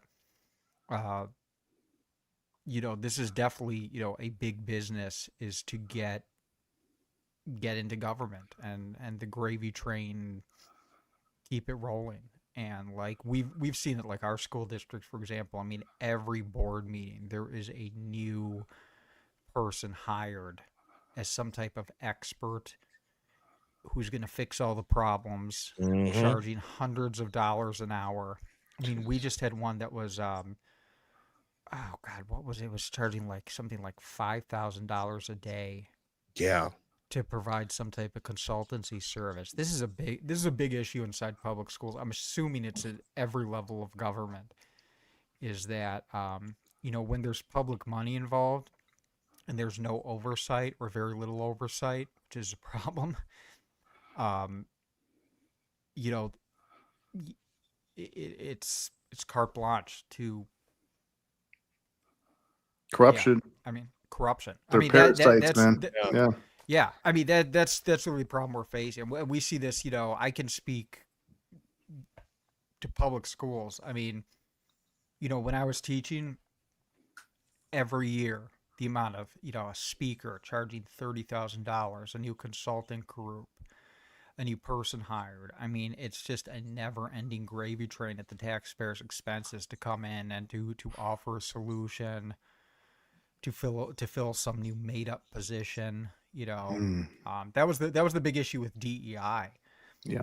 It wasn't just, I mean, obviously ideology was a huge component, but there was an incredible amount of money to be made.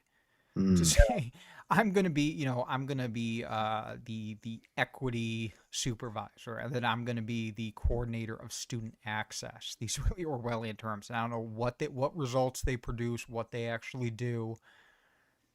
Our school district in Lake Forest, Illinois, has hired for, it's like $8,000 to $10,000 a month, communications consultants, and you'll never guess what problem they're solving. The problem they're solving is our organization, Parents Care. They're like emergency response. Every time we send out an email, how do we manage public perception? How do we respond? And taxpayers are paying it. Yeah. You know, $10,000 a month to respond to oversight, to manage the narrative, to manipulate the public perception. I mean, when you aggregate all that spend across these freaking lice that are sucking at the body of our government or public schools and many different government agencies, and it's that's a lot of money that could do a lot of good if it was put in the right hands or put in the right to the right cause. Exactly. I mean, when we say that's our like, money, you know, but it's when our we talk money about too, like in another- public schools, like in our district, and yeah, we're on the higher end, 51,000 per student per year at the high school level. And, we did some calculations and the majority of that, more than 50%, does not reach the classroom. Where's it going? This is where it's going. It's really a great, being in government, like people that haven't been in it, it's a good gig. For especially if you know how to do it right. I'm not talking like a lot of teachers complain and but like if you know how to do things right, how to really manipulate the system, how to make some extra money, selling yourself as a consultant or offering a service or going into administration, you can make a lot of money. You get a great pension. You can make a lot of benefits, producing absolutely nothing. Like that was my biggest issue with DEI. Like I sat and I watched, like I said, 5 years ago, I was literally like I lived with the DEI industrial complex in my ex. It was just like seeing the psychological effect on her and watching the kind of narcissistic supply. Like this is just flat out, I'm gonna say this. I don't think it's an accident that there's so much narcissistic, that there's so many narcissistic people that have just cropped up over the last several years. I don't think it's an accident. I think the narcissists have been bred. I think they have been they've been encouraged. Cluster B behavior is celebrated these days. And I'm talking about this because like everything that's happening right now, like DEI and all of the, like, think of the narcissism it takes. Think of the narcissism it takes to work in an industry that produces absolutely nothing, okay, is expensive as shit to maintain, yet you feel like, and you're given unlimited firing and hiring power, which is one of the reasons why DEI cropped up first in HR departments, But think of the narcissism it takes to have a position that produces nothing, causes nothing but agony, okay? And then you still have the audacity to believe that you want more, that you deserve more government money, that you deserve to get more funding. And I hear that a lot, man. I hear from the left, like Democrats, people don't really know what they're talking about either. Like people who mean well, they're just like, Democrat people that I know. They think that the school system would be fixed if we just gave them more money. They need more money. They need more money in these areas. It's like, is that? I don't think that's the fact, man. I think, especially if you're talking about like the hood or something like that, like, like really poor school systems where the kids aren't doing well. You can throw as much money as you want at that stuff. Like if the kids don't have like dads at home, like or a big enough percentage of them don't have dads, the whole culture is gonna be fucked up. Like that is just a fucking fact. Like if the kids are like, if it's just like, there's not enough dads at home to be like, hey, behave yourself. Hey, don't do that. Hey, especially when they're teenagers, because mothers can't control teenage boys. They can't. Like it's very difficult for them to control teenagers because they're just, you can't scare them with hitting them anymore. And mothers aren't going to call the cops on their kids. So what are you going to do? So that's the big thing. And they always say, well, we need more money. It's horseshit. Horseshit. More money is not going to fix that stuff. Maybe it's help a little bit, but it ain't going to fix it. You're right. I ran into this all the time where, you could have the most engaging curriculum. You could have the best instructional delivery or quote unquote pedagogy, as they like to call it. Mm. But, you know, a kid gets dropped off, you know, by his dad, and the kid reeks of weed because his dad's smoking weed in the car, and the dad's going to go home and like sleep around the rest of the day and is on welfare. Like, how do you reach a kid like that? I mean, Good luck. good luck. I mean, I couldn't go to school high. Are you kidding me? Jesus. But you know, the narcissism, like you were mentioning, the worst part about it is narcissism is so effective, like on social media or in government, and because people love confidence, and people love, even if you're full of shit, people love that. There's nothing more boring than to go on social media. And sometimes, like my lowest engagement stuff, people are like, "What do you think about this?" I'm like, "I don't know. I'm not an expert. You know, I don't know everything, and I can't be expected to know everything." Exactly. That's my social media Achilles heel. Is I'm not very narcissistic. And you know, it's like that with teaching too. You know, like sometimes like I'd be observed and stuff, and the principal would be back there, and it would make him really uncomfortable. A kid would ask me a question. Why did this happen? What do you think the cause? I'm like, you know, I don't know. It's a good question. I was like, let's look it up. And they're like, you know, writing notes, like teacher didn't. I'm like, no, you can't expect people to know everything. But like, whether government contracting or going back to social media, people love that. Someone who's an authority on everything. And I've joked about that too. Like, I can't, like, that's a big problem with social media too. You know, going back to that, it's like people are expected to have an opinion and be an expert on everything with very limited information.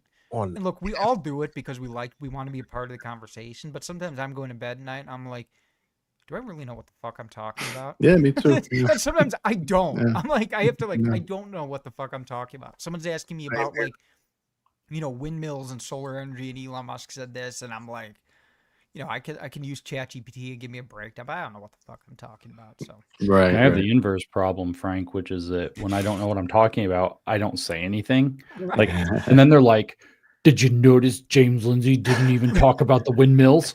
And it's like, I mean, the he hell? didn't say anything. Like, What's he covering up? He works the for the Jews Mossad. the Jews are paying James Lindsay to stay quiet on the windmills. Yeah, right, It's exactly. it's a conspiracy. you can't be an expert in everything, man. Anybody who claims to be is full of shit. Right. Exactly. You, Right. yeah, the jack of all. But I mean, that's where jack of all trades, master of none. Like, come on. Well, a lot of the biggest people on social media are famous for being famous. Like, they're literally famous for being a loudmouth about every drama that has emotional valence. I've been reading this book called The Constitution of Knowledge, which is by Jonathan Rauch. I do recommend it. It's really good. It takes his idea of how, you know, liberal societies are able to successfully generate high levels of, you know, truth with fidelity. And it's got an interesting hypothesis as it boils it down to basically 3 principles. But I will warn anybody who reads it, as much as I like Jonathan and I have a, you know, working relationship with him, he's got, you know, a shining case of TDS that comes through and makes the book sometimes a little challenging to read, especially given that it's about epistemology. But at any rate, he makes this case in this book about how, and I think he's borrowing off John Haidt a lot, but he makes this case in his book where he's talking about how if you give people information that has high emotional valence versus low emotional valence, like they will literally I mean, he doesn't phrase it this way. He's professional and gets it right. I'm just going to say it makes them stupid, like right away. And he gives this example of like a situation, which I forget what it is. It's like deer or something like that causing property damage versus crime in some like super rural area where there's like literally no crime. And they describe like the way that the deer like trample all this stuff and just destroy all this property, and it costs this many tens of millions of dollars per year. And then they talk about, you know, home break-ins or whatever, and there's basically none of them, right? And then it's like you have $1.5 million available for the county. How you want to allocate it? It's like an experiment in like social psychology or whatever. And what happens is these people who have zero crime allocate most of the money to crime instead of to the deer that are actually destroying their property. And one of the weird findings is it doesn't matter how much money, how much damages you say the deer are causing. Like you can make the deer be doing like tens of millions of dollars of damage, and you could spend $1 million and fix it. And people are still like, no, we have to stop the crime because crime is so like emotionally resonant with them. Yeah. But like, no one gives a shit about deer. And so it's like what you see with this social media, with these influencers, a lot of them, like when I say they're famous for being famous, they're actually not. They're famous for jacking with your emotions on every issue in some blowhardy way. Like, and they aren't trying to come out and bring you information. They're not trying to educate you. They probably haven't read a book in a few years. At least not one that they didn't get paid to read so they could put a blurb on it or something. And they're just ratcheting up your emotions. But we keep talking around these same things, like, where's all the mental illness coming from? Well, people are going online and like, my most trusted voice screws up my emotions every single day. And it's like, wonder why you feel like that. Hold on. You know? One quick thing. Okay. I've been avoiding the chat intentionally because we've been raided by there is no chat. There is no chat. Yes, we've been raided by Frank's baby mama's cult. So, but this guy says he says something. He said something interesting. Like, by the way, Roush was a founding board member of Braver Angels, who was associated with the Fetzer Institute. Remember, Lindsay attacked Fetzer. Yeah, they love to boil up this. But hold on a second. Yeah, and I talked to John Wood on a podcast, and I did one of their debates. Like, so what? But hold on a second. You idiots have absolutely no concept of broken clocks being right twice a day. You can learn something from people you don't necessarily agree with. Like, what the fuck is wrong with these people? His epistemology is rock solid. It's some of the best that I've read. And if you would have brought this guy up a couple of years ago, like, everybody would have celebrated him because he wrote a book, Kindly Inquisitors, back in 1992, that if you would have picked it up in 2021 and read it, you'd be like, this guy just wrote this book about woke this year, but the examples are a little out of date. That's weird. They're all old examples because he had it pegged to the wall. And so it's just a very, very cut and dry articulation of what boils down to why scientific universality actually works for generating knowledge, if you know anything about this epistemology or the philosophy of science. But what's going on is these retards in the chat who have literally, they're not real, Isaiah. These people are not real. There's probably a person, but it's either their job or literally what they jerk off to, that they try to catch their political enemies in apparent hypocrisy to discredit them. It's the woke game of undermining somebody else's credibility over something stupid. So these people try to tie me to Braver Angels like all the time. Like, I don't know if that's a great organization or not. I understand I didn't know at the time that, and I wouldn't have known what it meant that they were connected to the Fetzer Institute. The Fetzer Institute is a steaming pile of shit. And literally the reason that motherfucker knows what the Fetzer Institute is because of me. I put it on the fucking map. So these people come out and they do that. Like, I don't mean to be all like agitated, because I'm sure this guy's like beating his meat and laughing his face off because of it, that I'm like agitated. But I read this shit 30,000 times a week where they think they caught me in some fucking stupid hypocrisy where, and the problem is that motherfucker behind that cartoon character is probably 15 years old. So this is why, like, you've been ignoring the chat. Always, there is no chat. There is no chat. There is no chat because 70% of the chat on X is fake. It's not even real. Yeah, You're arguing with ChatGPT. Now imagine this. You've probably read in the past year thousands of comments that were written by AI. You may or may not have engaged with them. You may or may not have replied to them. You may or may not have like argued with them, sometimes extensively. But you read them. Thousands of tweets that you read generated by a chat service, which means that's thousands of minutes of your life, hours of your life in the last year, that's all got an emotional agitating component to it. That's not even real. Yeah. You literally were having your time wasted by looking at it at all. And this is the thing, like, I watch some of these people, God bless her. I used to work with Helen Pluckrose a lot, you know, she and I are still friends, and I would watch her argue with people till literally like she was going to break. And I'm like, half the time I'm like, I think she's arguing literally with an AI. Like, yeah, definitely. So we've all got it. The point is, the take home is we've all got to stop how we interact. Shout out to Helen. with basically social media. If you don't, my rule now is if I don't know you in person or don't have a pretty strong reason to believe that there's a real person on the other side of that thing, like, you are a Russian bot, and I don't give a fuck if you're not. Yeah. I agree. I try to. I mean, I probably argue with bots before, but I usually sniff them out pretty well, I think. And I usually have a lot of numbers at the end of their name, and I'll tell them, I'm like, yeah, sounds good, bot.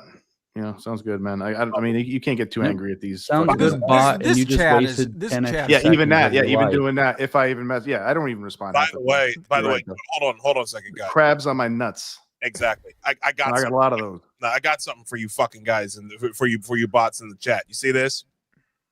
Oh, look at this. That's from earlier this year. Where was my invite, man? What's going on here? Yeah, you were in Connecticut. Not that far away, man. No. Listen, I met James in person back in May. I was on my way home from work. I know, I remember. I'm just kidding. I had just gotten off, and he wasn't far from. He was like right along my my train line, and I was like, you know what?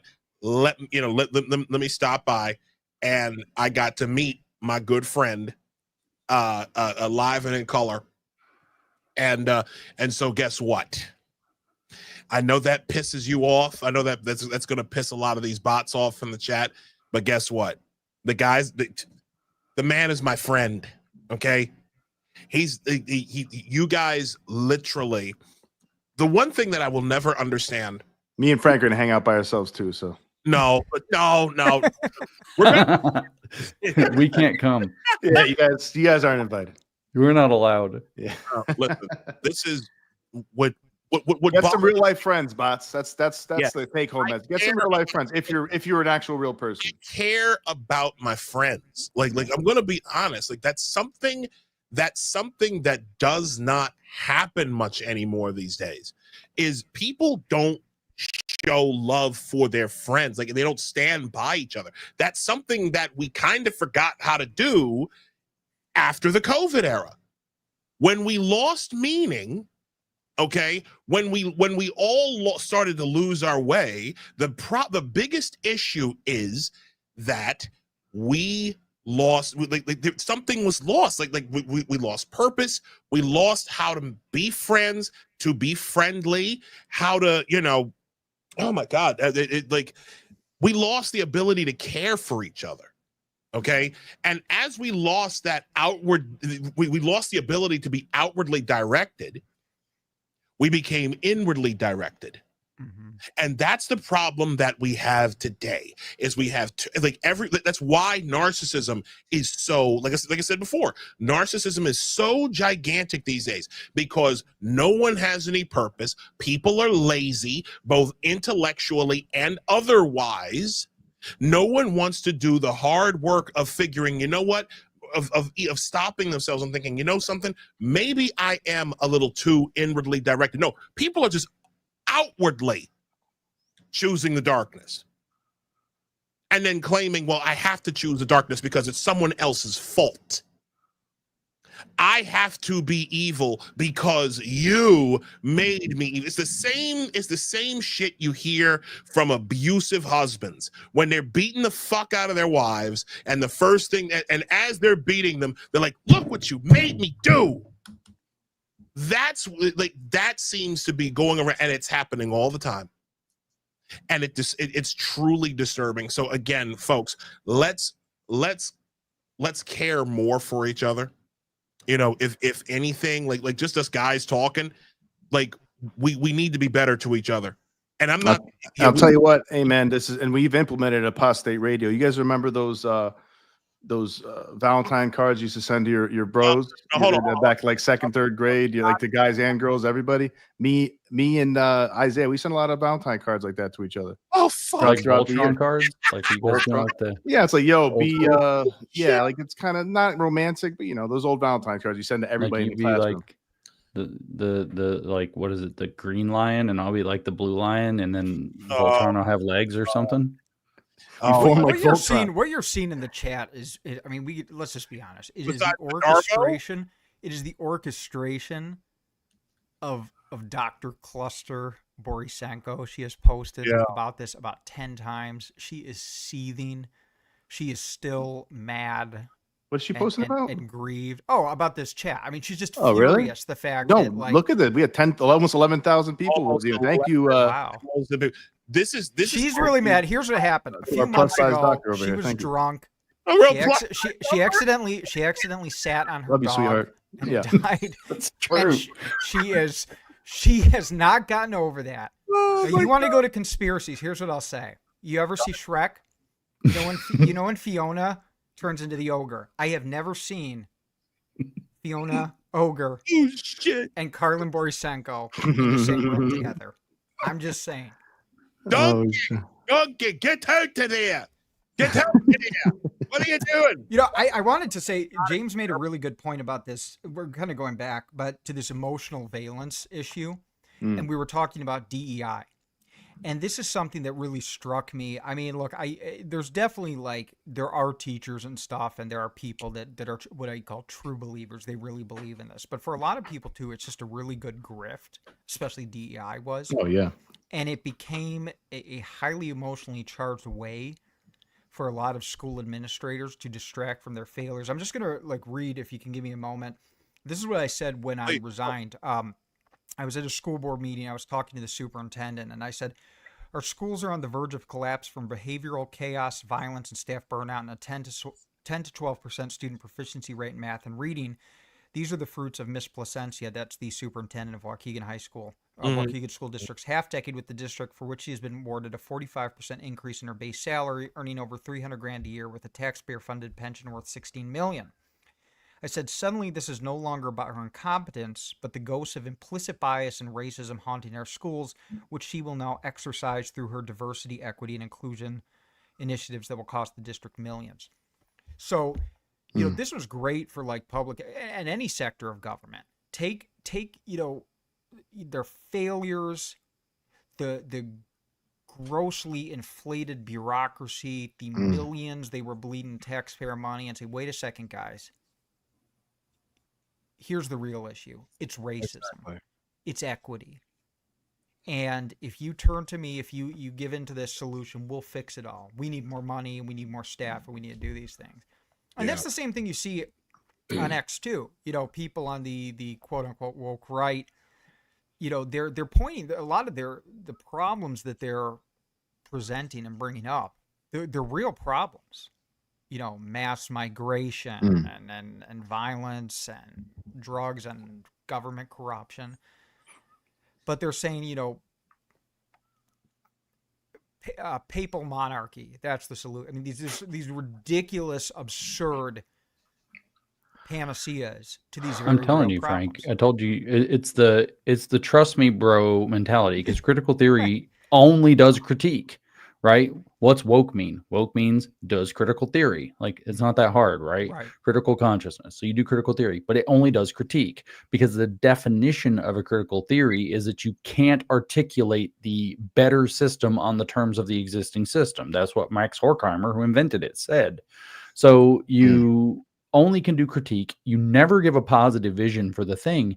So it's trust me, bro, right? So, you know, you have this failing superintendent of schools at your school district, and, you know, she's like, oh yeah, well, the problem is we have all this racism, and I know how to fix it. Trust me, bro. And it's the same thing, you know, it's like, oh yeah, you know, we have gay race communism has taken over society, and everything's falling apart, and everything's terrible, and we know what to do. Give us a papal monarchy. Trust me, bro, it'll work.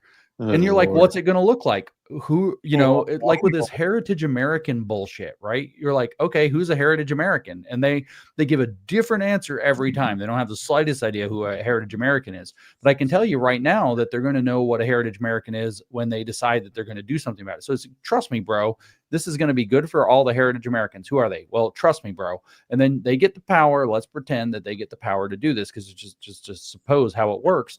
And then, you know, you're a heritage American, but he's not, right? Like Vish Burra, Indian as fuck, not a heritage American. He's out.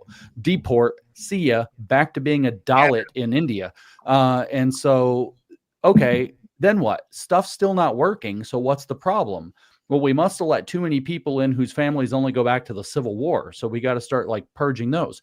In communism, when they go through this cycle and start destroying everybody because the trust me bro system's not working and they have to expropriate the blame onto somebody else. You know, the meme with Karl Marx's head in the middle, and it says propose communist solution, stuff falls apart, externalize blame, propose another communist solution, and it goes around in a circle.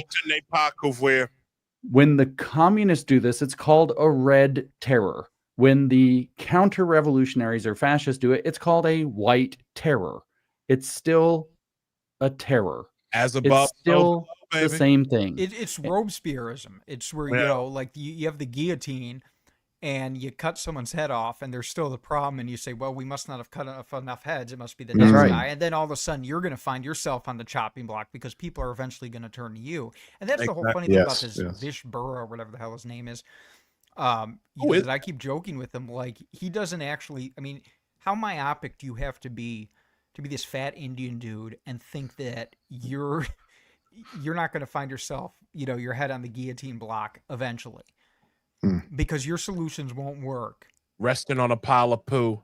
Anyways, you know, there's something. It's funny that James mentions like, what is an American?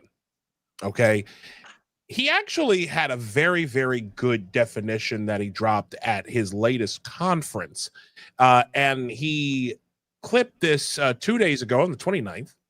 And I want to go over this and talk about it on the other side. So here we go. Here's the Grandmaster talking about what is since everyone is asking all of a sudden, let's address it. What is an American? What is an American? An American is a citizen of the United States of America. Spiritually, an American also holds the foundational American belief that self-government is possible and opens the door to greater prosperity for each of us. It doesn't guarantee it. It opens the door to it. An American, therefore, has faith in the American dream, thus articulated, and keeps his or her end of the covenant that it entails. And that makes it more than a dream. It makes it a promise. And he uses his American liberty to pursue the dream and the blessings of liberty that are held out in promise for the faithful and responsible citizens who will sacrifice to obtain them. Your participation is necessary. Faith without works is dead. You can't believe in the American dream and get rich. You've got to work for it too. An American is a classical liberal in all the regards presented here, who will fight and die if necessary to protect his God-given right to hold this faith in liberty, to keep this covenant and pursue this dream, the dream of the promised returns of the blessings of liberty, his just deserts, equity in the biblical sense, and to do so against any post-liberal interference from left or right. Thus, the Americans are the citizens of the greatest, freest, most prosperous, and most righteous nation that has ever existed on the earth. What is an American? Americans are a faithful people with regard to the blessings of liberty. But we recognize that it is a covenant that we must uphold and participate in. So we are responsible and we are practical. And just as we see in the Old Testament book of Numbers, when we wander in the desert and things are not going so well, and we have been given miracle after miracle from the blessings of liberty so far, and we doubt and lose our faith and wish to go back to the slavery and captivity of Egypt so we can have our cucumbers, then we also forfeit those blessings of liberty and shall not be permitted to enter into the promised land.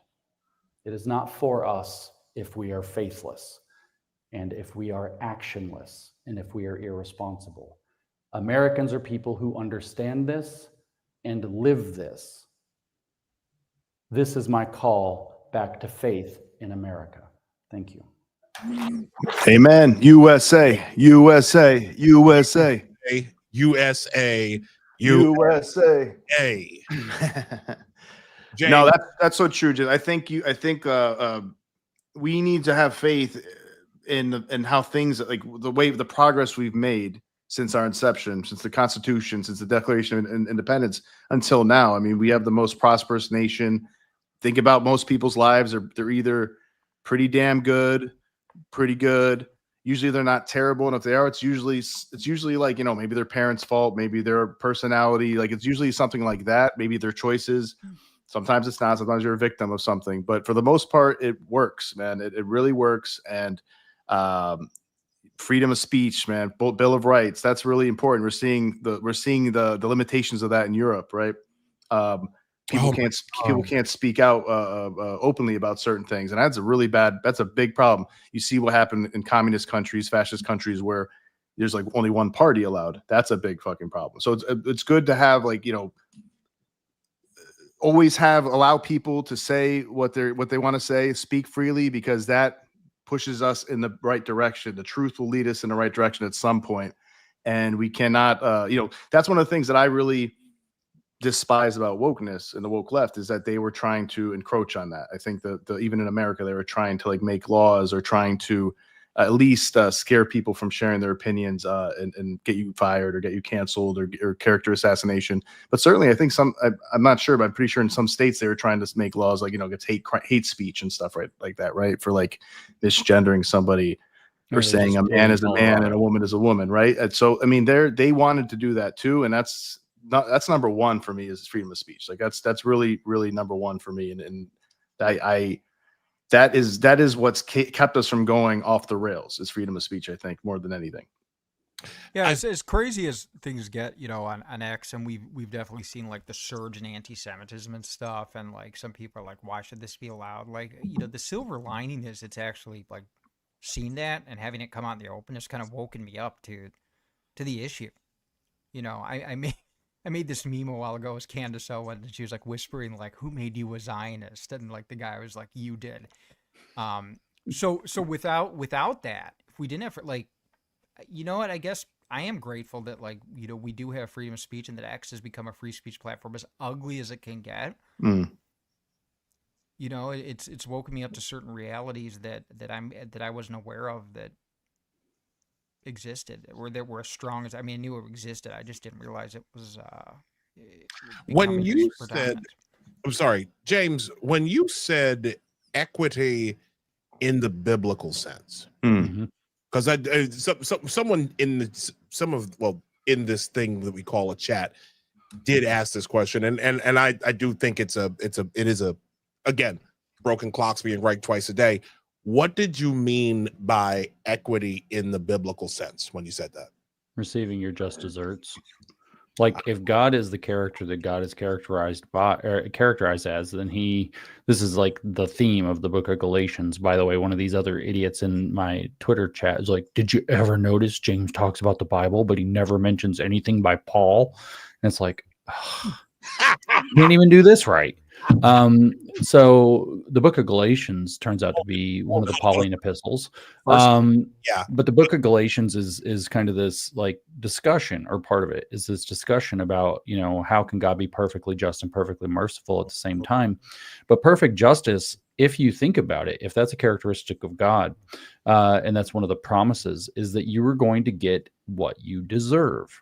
If you deserve something good in return, that's what you get. And if you deserve something bad, that's also what you get, right? So when I said equity in the biblical sense, what I just meant is that you have, in the literal, like, hard sense, like philosophical hard sense, I would mean that you get what you deserve, like perfect justice.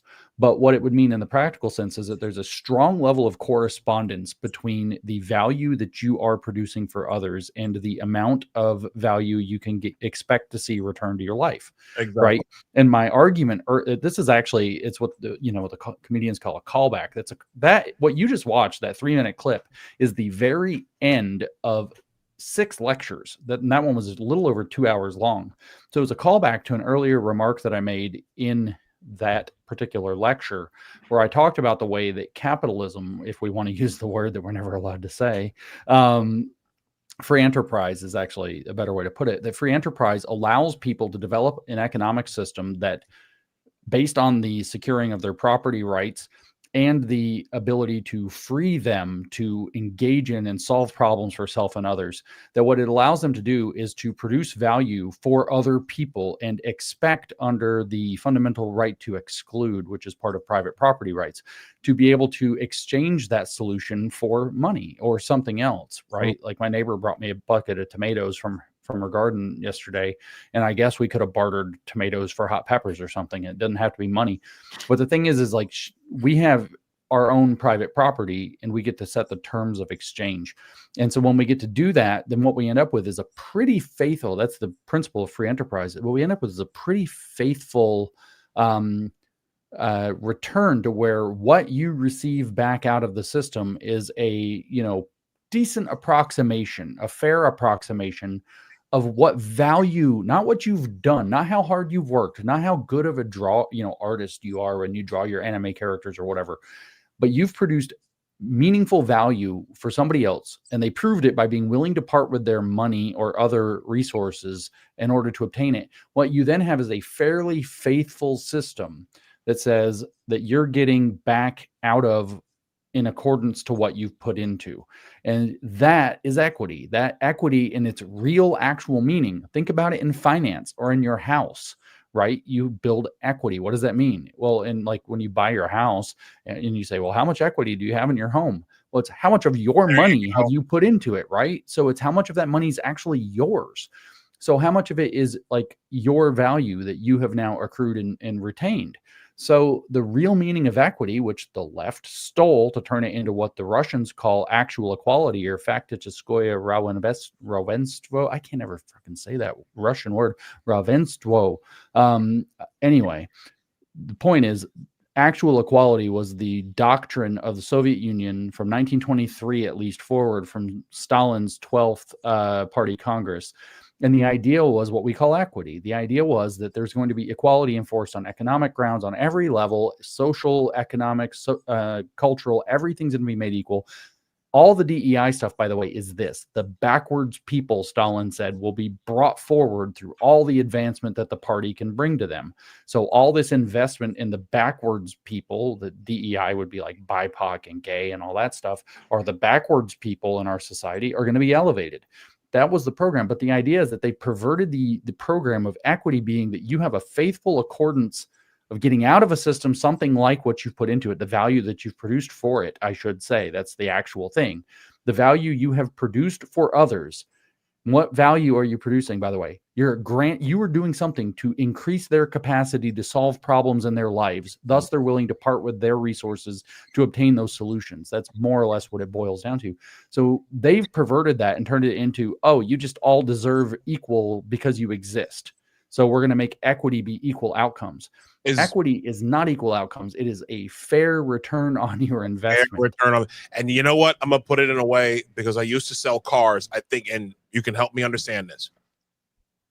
Let me know if I'm on the right track, James. I go in to trade in a car. That car gives me, the car's worth $20,000. But I owe $5,000. I owe $25,000 on it. So that negative equity of $5,000 has to go somewhere.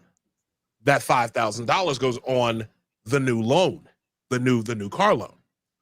Conversely, if I don't owe anything on that car and I get that same $20,000, that's $20,000 is going to come off the price of the new car.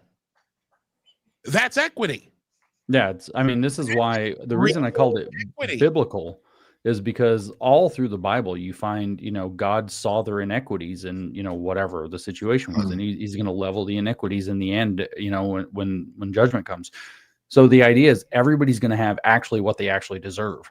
Well, the way that we measure that here down on earth is how much value can you produce for other people? And the only way you can know if you're producing value for people is if they're willing to buy it from you. Exactly. Here's what's And free enterprise, therefore, is the most moral system of economics that we have. Granted, there are some, places where it goes dark, monopolies and so on. But in principle, at the ground level, where it's based on the fundamental right to exclude, and you're allowed to do with your property as you will, in that regard, in terms of establishing the terms of trade, it's the most moral economic system that you can set into action. But the thing is it's also not controlled, right? There's no central planning. There's no stakeholder council telling you what to do. The left completely, I mean, the word equity, I remember going back to this years ago. I mean, you take it from the Latin equitas, the etymology of the word. I mean, it just meant equality. And equity, as the word originally, what it meant was not a bad thing. It just became this newspeak where you said what people deserve. Well, the left had their different stratification of groups, while certain groups, because they've been quote unquote, historically more marginalized. The backwards people. Right. I mean, like our school district during COVID, for example, they had like Chromebook repairs. Kids were doing remote learning, so a big issue was their Chromebooks would break, and God knows what was going on with that. And so their equity solution was, well, blacks have been historically marginalized, and so we are going to give black students first in line Chromebook repair as a way to make it equitable. So you should say that in the original Russian, again, not in the Russian language, but what they said. Blacks are backwards people, so we have to fix their computers first. Then you can actually hear what they're saying, right? Right. This equity shit is like, it's like a smoke screen. But what they're actually saying, in the way that the Soviets actually use the term, is, black people are backwards people, so we have to help them more. Mm-hmm. That's their equity program. Hold on. Matter of fact, I have something that is going to sound exactly like that. Hold on. I'm trying to find it now. Give me a second. Backwards people. Backwards people. Oh, fuck. I'm telling you, that's what he called them. That's what the Russians said that about black people, or about like the marginalized poor people? It was about the people that were in different that were like in the different ethnic communities, like Ukrainians, Dagestanis or something like that. Yeah, for sure. Them. Yeah, I think they're actually Russians. Jim, tell me if this sounds very familiar. This is a clip of New York State Governor Kathy Hochul last. Oh yeah, you guys know this. Please tell me if this sounds anything like that. Young black kids growing up in the Bronx who don't even know what the word a computer is. They don't know. They don't know these things. And I want the world open up to all of them, because when you have their diverse voices innovating solutions through technology, then you're really addressing society's broader challenges. Young black kids growing up in the Bronx who don't even know. Here. Isaiah, I need to ask you, sir. Which white savior teacher taught you what a computer is? Do you have a name for us? Isaiah still doesn't know what a computer is. I was homeschooled, so I got to know not only what a computer is. I happen to have a wireless keyboard with no bite marks on it. Okay. Let me say, I like this, as you can see, this beautiful mic here. This again, I wasn't gnawing on this. Like the fact that she is the sitting governor of the state of New York, the state in which I currently reside. And she said that last year. Well, here nobody, yes, sir. Let's compare. Okay. Let's just compare. Come on. Okay. I'm trying to figure out which sentence to start with. We'll just start in the middle here. They are incapable of rising to a higher level of development and thus catching up with the nationalities which have forged ahead unless they receive real and prolonged assistance from the outside. The causes of this actual inequality lie not only in the history of these peoples, but also in the policy pursued by Tsarism and the Russian bourgeoisie, which strove to convert the border regions into areas producing nothing but raw materials and exploited by the industrial developed central districts.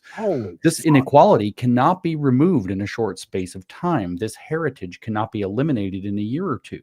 The 10th Congress of our party already pointed out that the abolition of the actual national inequality is a lengthy process involving a stubborn and persistent struggle against all survivals of national oppression and colonial slavery. But to overcome it is absolutely necessary, and it can be overcome only by the Russian proletariat rendering the backwards people of the Union real and prolonged assistance in their economic and cultural advancement. Otherwise, there can be no grounds for expecting the establishment of proper and durable cooperation of the peoples within the framework of a single Union state. And that was Stalin in 1923. Stalin's Niggers woke. are savages. We must help them. Rudyard Kipling. This is Niggers are savages. We must help them. These savages ain't noble. That's what it is. Oh my God. Damn. That was Stalin over 100 years ago. Ta-Nehisi I'm Stalin. gonna add another layer, and this is Ta-Nehisi Stalin. Holy shit. He's absolutely right. If you listen to any fucking pro-democrat radical, okay, the Coateses, the what's her face with the red hair, the 1619 lady, Nicole Hannah-Jones. if you listen to fucking DL Hughley, if you listen to who's that bitch, Tim Wise, okay, like what was that Frank? I like the zoom in. Oh, you know what? I'm sorry. It's an AI. I don't know why I did that. I just fixed it. It's an AI web camera. That so is it tracks. Eli Mistal. Like Oh no. Ellie Miskel, Joy. Is that his name? I was like, Oh my God, who makes me so sad? Like he looks like a fungus ball, man, with his hair. Jesus Christ. Like a mold ball. So everything about so in other words, the party says, and yes, so the party says niggers are stupid, so therefore we must help them. And then the black radicals turn right around and say, yeah, niggas, we stupid. And we need help. Like that's what if we don't have nobody to help us, we need the Democratic Party right now. Like not like you are Uncle Tom. If you better get behind that black lady. Mm-hmm. Oh, This is intimately tied to this concept of the white man's burden. Rudyard Kipling. Yes. It's a great poem. Every student of history, take up the white man's burden, send forth the best ye breed. Go bind your sons to exile to serve your captive Neve, to wait in heavy harness on fluttered folk and wild, your new caught sullen peoples, half devil and half child. There is no better way to understand what many white teachers, white liberal progressives, their mindset going into public education in the hood, which is where I taught for 11 years, then through that lens is these poor, downtrodden, and don't get me wrong, I mean those schools, they are chaotic. The first time I walked into a classroom, it was like a scene out of like Michelle Pfeiffer's Dangerous Minds. You had Dangerous kids, Minds, like, yeah. smoking out the back of the window, like, you know, Hispanic girls like doing their makeup. What's up with all these books? Kids rapping. It was crazy.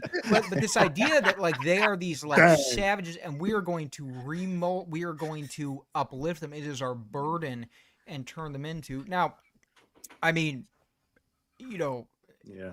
part of what public education should do is it should enculturate and teach people skills, but it's kind of perversely become this idea of a lot of what's happening in schools, dumbing down of education and unnecessary accommodation has been stemming from this idea that black kids, brown kids, they're just different, and they don't learn the way we do, and they don't think the way we do, and they're not capable of the same things we are. And you see this nowhere more evident in this idea of like culturally relevant pedagogy. Like they can't understand, you know, traditional book learning. They won't understand it. You gotta like, you know, instead of having them do an essay, have them do a rap, or have them make a diagram.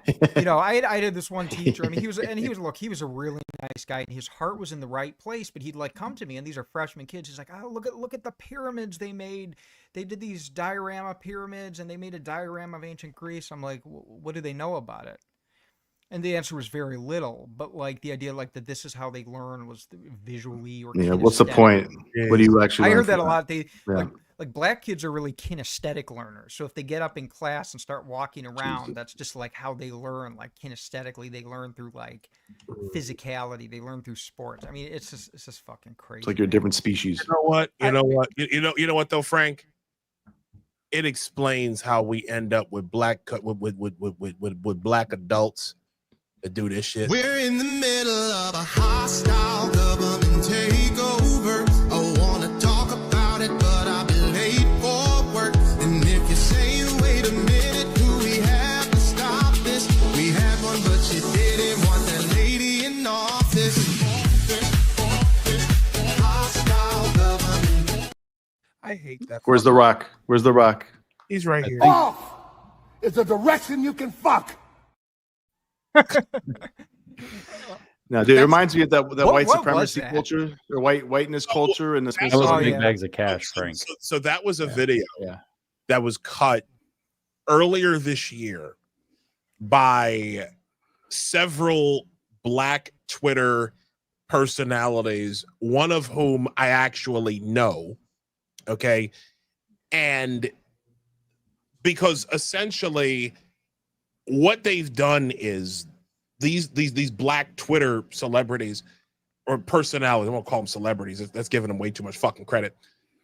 These people have basically, they were the ones who were getting all the blacks in formation for Kamala Harris last year on X. Okay, a lot of them are what you would call the quote unquote K hive. That is a phenomenon that's been going on since about 2019 or so.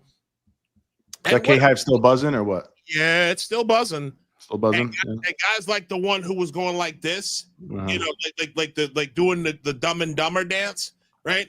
That dude has been at the forefront of a lot for the K Hive. But again, it's like they're so desperate to have black like female leadership, and for no other reason except the fact that they're black. If you wonder how you end up with like Ketanji Brown Jackson, can't even tell you what a woman is, says, I need a biologist to tell me what a woman is.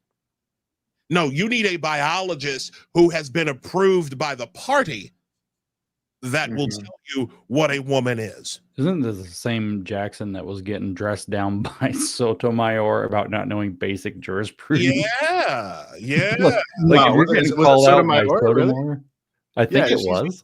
The issue, Wow, she's Yeah. pretty left, Yeah. isn't she? yeah, like I'm so the thing I hate the most Supreme Court about justice, man. is that this revelation, this Unbelievable.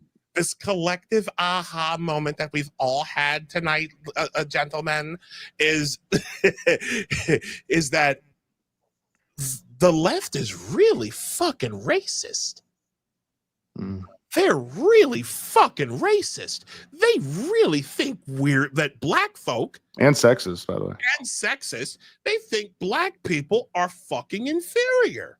Backwards. Well, people. it's how you get these. Backwards people. Right. Oh my God. It's how you get, you know, the tragic irony of this is what they do is because they believe that they elevate mediocre black people Mm. into the public light, Mhm. political office, because they believe, well, this is the best we're going to get, so we might as well elevate them. And then that kind of reinforces They're woke it. mascots. You get people like Kamala Yeah. Harris, Ugh. you know, who is the worst representation. How dare we speak Merry Christmas? Yeah, I mean, it's it's really tragic. And I mean, like, yeah, it's, and I mean, then it I've been trying to tell reinforces- people, like, Yeah. communists hurt the people they speak for more than they hurt anybody else. Defund the police, man.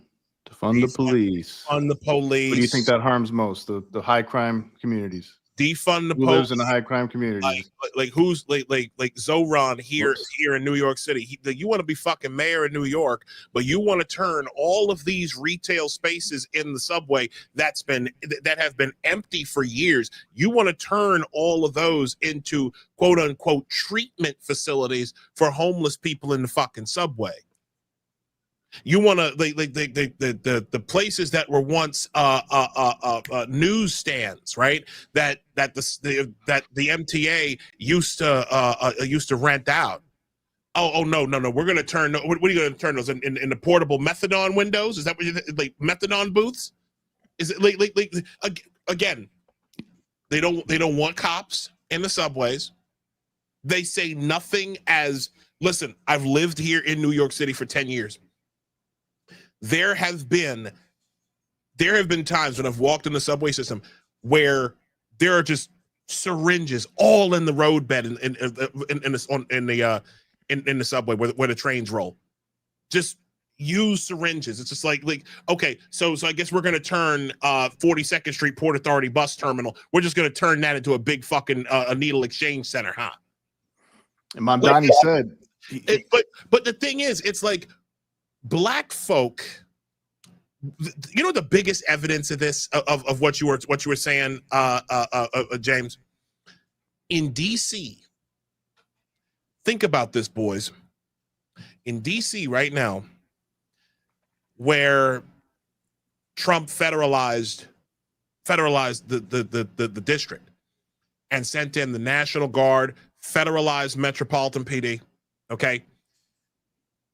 The fact of the matter is, I have never seen this number of black people getting up and putting in and doing videos and saying we appreciate what me is same doing. here. I've seen a lot of that. Yeah. Trump is out here saving black lives, and that burns these people's asses.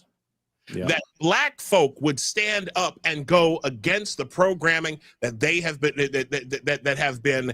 that we have been bathed in for the last 65, 70 years. It's the civil rights era. I've never seen somebody, and think of it this way. Here's the physical proof of it. All these protests talking about Trump go home and Trump you're a fascist and we don't need no police. They're mostly All white people. Yeah. They're all white and they're all boomers or young people protesting. Young people. It's crazy. I just want to say real quick, Mamdani, man. Hold on, I'm gonna whoa. Go ahead. Wait. Hey, say, all right, there you go. I just used my fucking telekinesis right there. No, Mamdani, where did he go? Mamdani said that he said a quote, I think in a video a year or two ago, that he said that he doesn't know what prisons are for. Do you guys see that clip? Because that's a real thing. He's like on a podcast. He's like, somebody said something about prisons. And he's like, yeah. It's like, well, what are they even for? It's like, where people learn to bench press. Yeah, or people learn yoga. Vish Burrow should ask George Santos what they're for. Yeah. I think he's going to learn soon. Pure chaos from these people, man. You know, to kind of bring it back, this just occurred to me. It's so fun. We're talking about like what actually, what the Democrats and the left propose, like black people need versus what they actually do. And we were talking earlier about. Sorry, boys. What happened there, Bo? It's okay. The thoughts and prayers thing. Like there is an audacity to the people that like put like black fists in their bio and put like trans flags and blacked out their profile. Like you're going to tell me like that thoughts and prayers aren't effective or don't work. Your entire movement was built on virtue signaling on social media, putting the right emojis in your bio, changing your profile picture to the right thing, wearing the mask in, your profile. Doing the opposite of what you should be doing most of the time. You're going to tell me it's worse than nothing. That was their form of prayer. Yeah. I mean. Yep.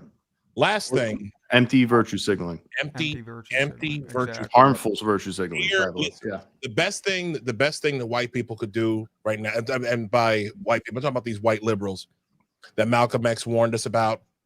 These you guys are cool. You two are two of the good ones. Yeah. No, because here's the thing, right? Like you know how black people like they love to say how black folk will always invite white people that they like to the cookout.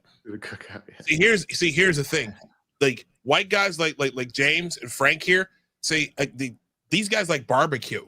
Okay, so guess what? We can share. Okay, the barbecue is going to be quite fun and lots of food. Anyway, Make sure you invite me to that, man. Lots of beer. Yeah, your invitation's in the mail. Don't forget to look. Yeah, unlike last time. You better By invite the me. way, because you were drinking on something, Frank. What This in is what God's I'm name? drinking tonight. 10.5. 10.1, baby. What's the thing? Woo. You know, when I get invited to the cookouts, I like to wear what Nancy Pelosi did when she kneeled. What's that thing? Oh, yeah. I'm gonna wear that to the What are cookout those and be called? like Dashiki? What is it called? No, that's corporate Kente cloth. Kente cloth. It's Yeah, corporate. The best thing I loved about that is if you know the history, those are actually worn by like Shout to my wife, Kareen. Kareen actually coined that phrase. What I want to give her Corporate Kente. That's funny. That's good. corporate Kente cloth. Yes, love corporate you. Kente. Thank you. Go ahead, Frank. Weren't those actually worn by like the Nigerian royalty that were involved in the slave trade? That's what was so Oh, funny. And no. these Democrats, no, they were. They were worn by like the Nigerian elites that were course. actually involved in selling slaves to Of the course. Portuguese, to the Spanish, and go over America. So they're wearing these, they're kneeling, they're such fucking idiots, man. God bless the Democrats. Who needs to know their history? Gentlemen, it's been a real pleasure to have y'all on. I really appreciate this. This has been oh, my friend at the I. So Brad. Condoms. Oh God. Oh man.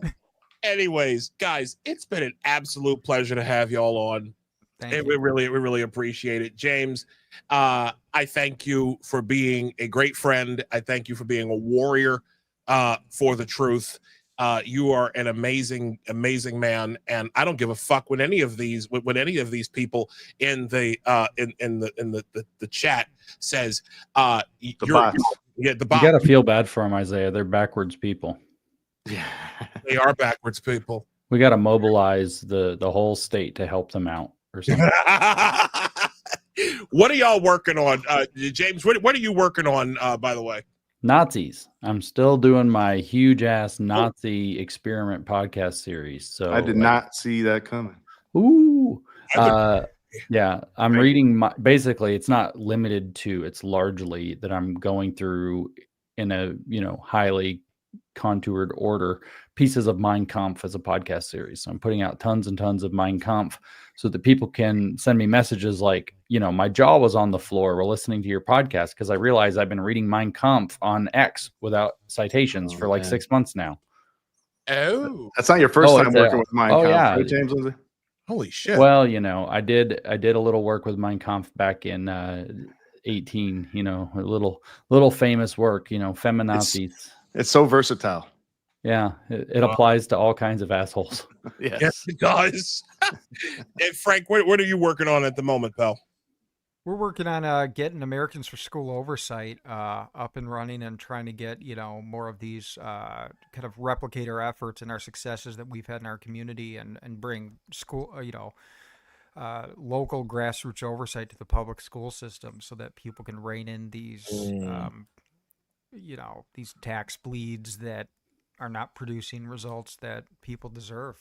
What's the That's website? great. Do you have a website you want to share? Yeah, number 4 so.org. A4. Very early. It's probably gonna take about another 12 to 18 months to really get where we want. But like we're taking names down for like people that we've already gotten a lot of interest in, people that want to like set these groups up. So next thing to do is like kind of work on funding as nonprofits so we can get people. You kind of need some like assets and infrastructure to set these up to go head to head with your school district and do it smartly and strategically. I got you, gentlemen. Once again, it has been a pleasure to have y'all on. Greatly appreciated. You boys have go ahead. Isaiah, one more thing before they leave. Remember to tell them you always throw a great Kwanzaa party every year, and you guys are invited this year. That's communist bullshit. I'm not going to that. Is it? Yeah, that's a fake communist holiday. Isaiah, you didn't tell me your Kwanzaa's communist bullshit. I thought it was like just one day a tradition. year. All black people celebrate that. Kwanzaa. I do not celebrate Kwanzaa. Never have. I'm just kidding. Of course fact, not. Nobody does. That's crazy. Listen, Besides Kamala. listen, I come from real quick. I just want to say this. I come from very good stock. Kevin and Robin Carter. Shout to my mom and my Shout out pop. to the Carters. Who Nick? You actually met. I met him. I met him. Talked to him for a while. Yeah.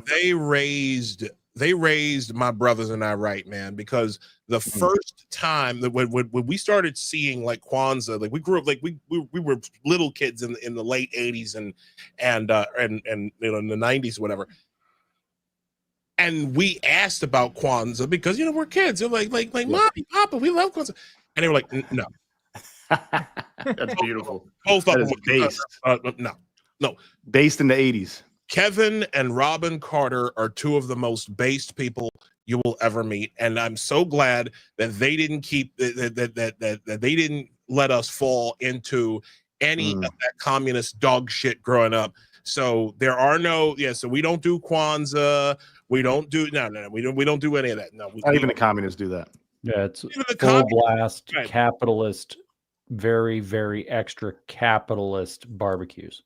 Capitalist barbecues, yes. Those Kwanzaa parties are populated by bots. Yeah, that's right. Yeah. Carrie's back in the chat. She said, wait, isn't Nick here stalking James for Carlin? Gross. Is that true? Wait, what does that mean? There was some Nick guy. Nick Incognito. I don't know. No, not you. It was another Nick. Oh, okay. No, I blame you. Fucking weirdo. Like, I'm laughing. I don't know why. Okay. By the way, a friend of mine wanted to ask you, Jim, if you like, do you agree that letting the child lead was a bad idea? Yeah. It usually is. Do you? Who asked you? Do you know who asked you that? No. My friend, Osborne, Matt Osborne. Oh, Matt Osborne. Shout out to Matt. That's that question. Anyway, letting the child lead the democratic classroom, all that horse shit. Real dumb. Really dumb. Kids need like boundaries and structure and all kinds of stuff, and their talent is channeled through that to help them grow. Thank you. Yep. Yo, real quick, when are you boys coming? Like, are any of y'all like? Are you two coming into like the New York area at all? Come on, man. You gotta come, man. Come on, dude. Let's plan a trip. A Kwanzaa celebration. It'll be a Kwanzaa miracle. We should throw a Kwanzaa party. We should. Ironically do like a Kwanzaa party. Yeah. I'll throw it. I'll fucking throw it. I'll wear the Kunta cloth. No, I'll wear that. Corporate Kente cloth. Yes, corporate Kente cloth. I'll wear that with the freaking hat and everything. Gentlemen, we thank you for stopping by. Please, again, y'all are welcome to this show anytime you like. Thanks again for joining us, guys. We really appreciate it. Thanks a lot, guys. This is great. Thank you, Nick and Isaiah. Thanks, bros. Thanks so much. Do it again soon. Absolutely. Yeah. Oh, that was great. That was fantastic. That was a lot of fun, man.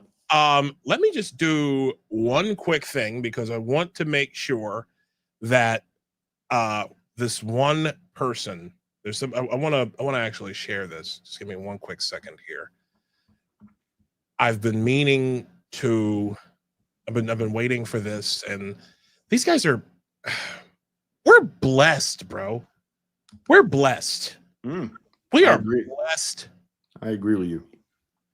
And it's really, really good to have such wonderful people in our lives. This show has provided so much way of, of making connections and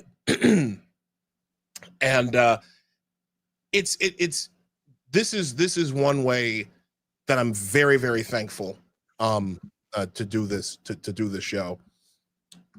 I want to end our. Carrie. Say hi to Carrie there. I didn't see this message. Love you, Carrie Smith, follower. Thank you programmed so much for everything. Thank you for looking out, tuning in. And you're somebody, Carrie, like dead ass, Carrie. I want if you're ever in the New York area, please let us know when you're coming. Yeah, definitely. So I want to end this show tonight. I want to end the show with a little bit of soccer talk. a little bit of soccer talk. It's it's not. I promise, Apostate Radio is not a soccer podcast, but I will say this: we both are very, very dedicated soccer fans. And Oh, I wouldn't go that far. I'm not. I'm not that dedicated. well, I used to be. I Are used to be very dedicated. okay. Show everybody your arm. Well, I mean, okay. Show them your arm. That was a long time ago, but I do love Real Madrid. But I only, hey, to be fair, I'm a casual now, man. I'm a casual now. I always be a Real Madrid supporter, but I only watch like Champions League games. I don't even catch the Barcelona games half the time. That's partly because Barcelona are a bunch of bums. I don't respect them On your skin, personally. I know. if it's on your skin, Yeah, you're dedicated. enough, I guess. But I'm not who I used to be. Maybe one day I'll get back to being more dedicated. So this is so. I do love the game. Yes, as do I, and I've been meaning to play a lot more, but I just haven't had the time with this new move that's taking place in a little over a month. We are moving to a different part of New York, which is very exciting. But I really want to get this out because we had a great time last night. Yeah, that was fun. Look at We had this. a great time last Great night. time. Yankee Stadium. That is that's us. We were in a really great section. Got a great view of the stadium, of the field rather. Shout to my wife Kareen. I love you, baby. Thank you so much. It was a Shout out to Kareen. really great time. It really was. Okay. Really was. And I got and we won. DC United won. Yep, congrats. A massive upset. Big dub. Needed dub. 2-1 over the Pigeons. And shout to New York City FC. Great franchise. I love them. They've got a great dedicated fan base. Great guys. And Nick is just Nos is just one example of such, but New York City FC, great club. Love you. Looking forward to that stadium 2027. I told y'all. Nostra Chavez told y'all. Yes, he did. Since 2013, I told everybody. Yes, You said I was crazy. You thought I was crazy. Nope. And I'm gonna say this too, and I'm gonna just give another quick shout out to somebody else who is a friend of mine, a friend of Kareen and I's, a friend of just a great guy, Connor Antley. Defender, the defender, back linesman for neck on that guy. United. Connor Antley, you are a great American. Jordan Farr, one of his best friends in all of creation, another great guy. Got to see him last night. Really, really, really good guys that play on this club. Okay? And I mean this wholeheartedly. Same with New York City too. They've always been great guys. I've talked to them a million times after games in the locker room, and they're really, really nice guys. Always there for the fans. Malachi Jones, Tavon Gray, Maxi Morales, who I got to James Sands, Matt Freese, who I got to see. Great. Justin Hack. Yeah. Justin Hack, who we saw before walking into the stadium. Great group of guys. But I got pulled up by a fan who apparently listens to my show a little bit more than I thought. Okay, he's someone who I didn't expect. I didn't expect it. Indeed. When you said soccer talk, you really meant soccer talk. Yeah, doing my best Carlin B impersonation. Thanks, Nick. Is this the spy, or is he a friend of ours? I don't know. I don't know. Thanks for coming, Nick. Appreciate the views, man. Nick. Appreciate it. 14,000 views. Thank you. Over 14,000. You guys are great. Come every week. It's great. Fantastic. You guys, seriously. We really appreciate you guys. Yeah. Thank you. Yeah. Thank you. Even with all of the negative engagement, we really appreciate it. That was fun. What y'all meant for trolling and distance and irritation, God meant for good. That's all I'm gonna say. But anyway, let me get back to this. This guy had been listening to this show and some of the other things that I've done over the years. And I've been hard on DC United. I mean, haven't won any games in 3 months. It's been 12 matches, and we ain't won. We haven't won anything. It's a long time in soccer, man. Long time. It's a long season. It's depressing when that happens. And Dismal. yeah, it has been. I mean, no wins, a bunch of draws. Yeah. And I was convinced at one point that like we had a guy by the name of Troy Lesane who was our head coach. He was the interim head coach for New York Red Bulls for a time, and then was signed to DC United at the beginning of 2024. Had a great, he decent guy, but I think he basically got the club to wherever he was going to get us to, and that was it. We're talking, and after a while, it was frustrating just watching him. It was frustrating. It was a very frustrating time. And so the club fired him after we lost the US Open Cup, after we got bounced out of the Open Cup. And I was convinced at the time that DC were going to just continue letting the club just lose. I had questioned the seriousness. DC United have been beaten up on the national stage by guys like Landon Donovan, who have just flat out just asked ownership, are you guys even serious? Good question. Yeah, are you serious about this? Like, and if you're not, just sell the fucking team and get it over with. I mean, Landon Donovan was one of the first to ask that question. But even I have been critical, very critical, and I'm not gonna defend myself too much, because there were times when I was probably a little bit more harsh than I should have been, and I got called out because just recently, DC United hired Renee Weiler, 51-year-old Swiss coach. He's originally from Switzerland. He has quite a resume on him.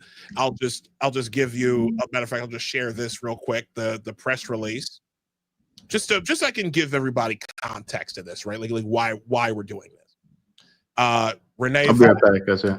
What's that? I'll be right back. Go. Yeah. So Renee Weiler has over 24 years of coaching experience, 6 major trophies. This is a guy, he's won league titles in Belgium, Egypt, Switzerland, a UEFA Europa League quarterfinal run with Anderlecht, league title in Egypt with Al Ali. Like, we're talking about a guy. This is a big signing, right? A massive signing, honestly, as head coach. And I was pulled up by a guy last night who said, you owe an apology. You said that this club were not going to hire a big time coach. And to be honest, it is true. I did not think that we were going to sign a big, because Troy Lesane wasn't a big coach. He wasn't. Troy Lesane was not a big coach at all. And in fact, he was in fact, he was someone I thought was a stopgap, especially when Dominic Torrent was right there and Jason Levian passed up on him because he was too expensive. So I didn't think that that there was going to be a hiring of a big time coach. And I was wrong. Over the last several games, I've noticed a change in this club. I've noticed a fire that is returned to this organization. It's a slow build. Like I've noticed, like over the last 3 matches, DC have not lost. Couple draws, and then last night's victory. And I have to say, these guys are playing differently. There are things that are being that are noticed, and I was wrong. I was wrong for doubting I was wrong for doubting the seriousness of DC United as an organization when it came to hiring the hiring of a gaffer. I was completely and totally wrong, and this is my apology. I love this club. I'm gonna tell you exactly like I said to him last night. I'm gonna read exactly what I said. I said to my friend, I said to this young man, I said, listen, I mean it when I mean it when I say it. I love this club. Every last one of you. Every last one, from the players and coaches to the front office staff. I see how hard they work. I see how much you put in, both mentally, physically, and emotionally. There's strains that these people go through with their family members for quality time, since they're always on the road, they're always working, right? I see this. And I just, and again, every time that I have criticized this club, I've always tried to be very careful to make sure that I was respectful of the effort and respectful of what y'all were doing. And I was wrong in my assumption that you weren't serious. And so I am sorry for I do apologize for doubting y'all in this case. This club is full of good men and good women, and DC United have been a big part of my life for many years. I started following this club in 2013, and then in 2021, when Kareen and I went to our first DC United match, a few DCU games together, while I was still a season ticket member, you guys became a bigger part of my life than I even expected. And I love this club. I think that y'all are headed in the right direction. And I will continue to support. And I do once again apologize for being wrong about your hiring of a big coach. So please forgive me. And with that, I love this club. Seriously. Let me just do that again. There we go. A little tongue next time. Shut up. Anyways, that's our show. Forgive him. Forgive my brother, man. He does love DC United, and he is. I do. And he's admitting it. He's admitting it. You got to give him props for that. And by the way, that he was wrong. Art piece here that I'm wearing, the Soul Kit, beautiful piece. This is a great kit. That's a nice kit. I love this one. The one right before this, the Cherry Blossom kit, is an instant classic in my opinion. Also, I think, matter of fact, I want to give a shout out also to DC's creative director, Monsieur Camille Tano, who helped put this together. I want to do this too, because we got these, and also shout to Matt, because this was fantastic. This right here, my number that I've chosen for myself was number 52, and if you look here, Mr. Carter and Mrs. Carter. So we got our first kits. These are our first kits together as husband and wife. we love this team, man. We love this club. We always will. And so thank y'all again. Camille, merci beaucoup. We love you too, brother. Thank you. That's our show tonight. We greatly appreciate it. We will be back, or at least you might be back next week. I'm going to be away. I'm going to be actually out of town next weekend. But anyways, that's our show tonight. We really appreciate it. Any final thoughts, Nick, before we get out of here? You're muted, by the way. You're muted.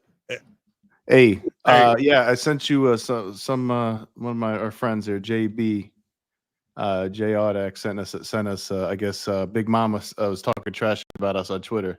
Big Mama KB. Oh God.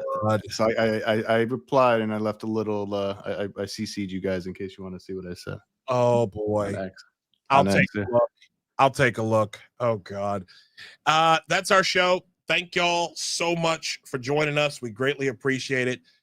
We will see y'all on the next one. Appreciate it. Thanks for coming, guys. Thanks for watching. Love you all.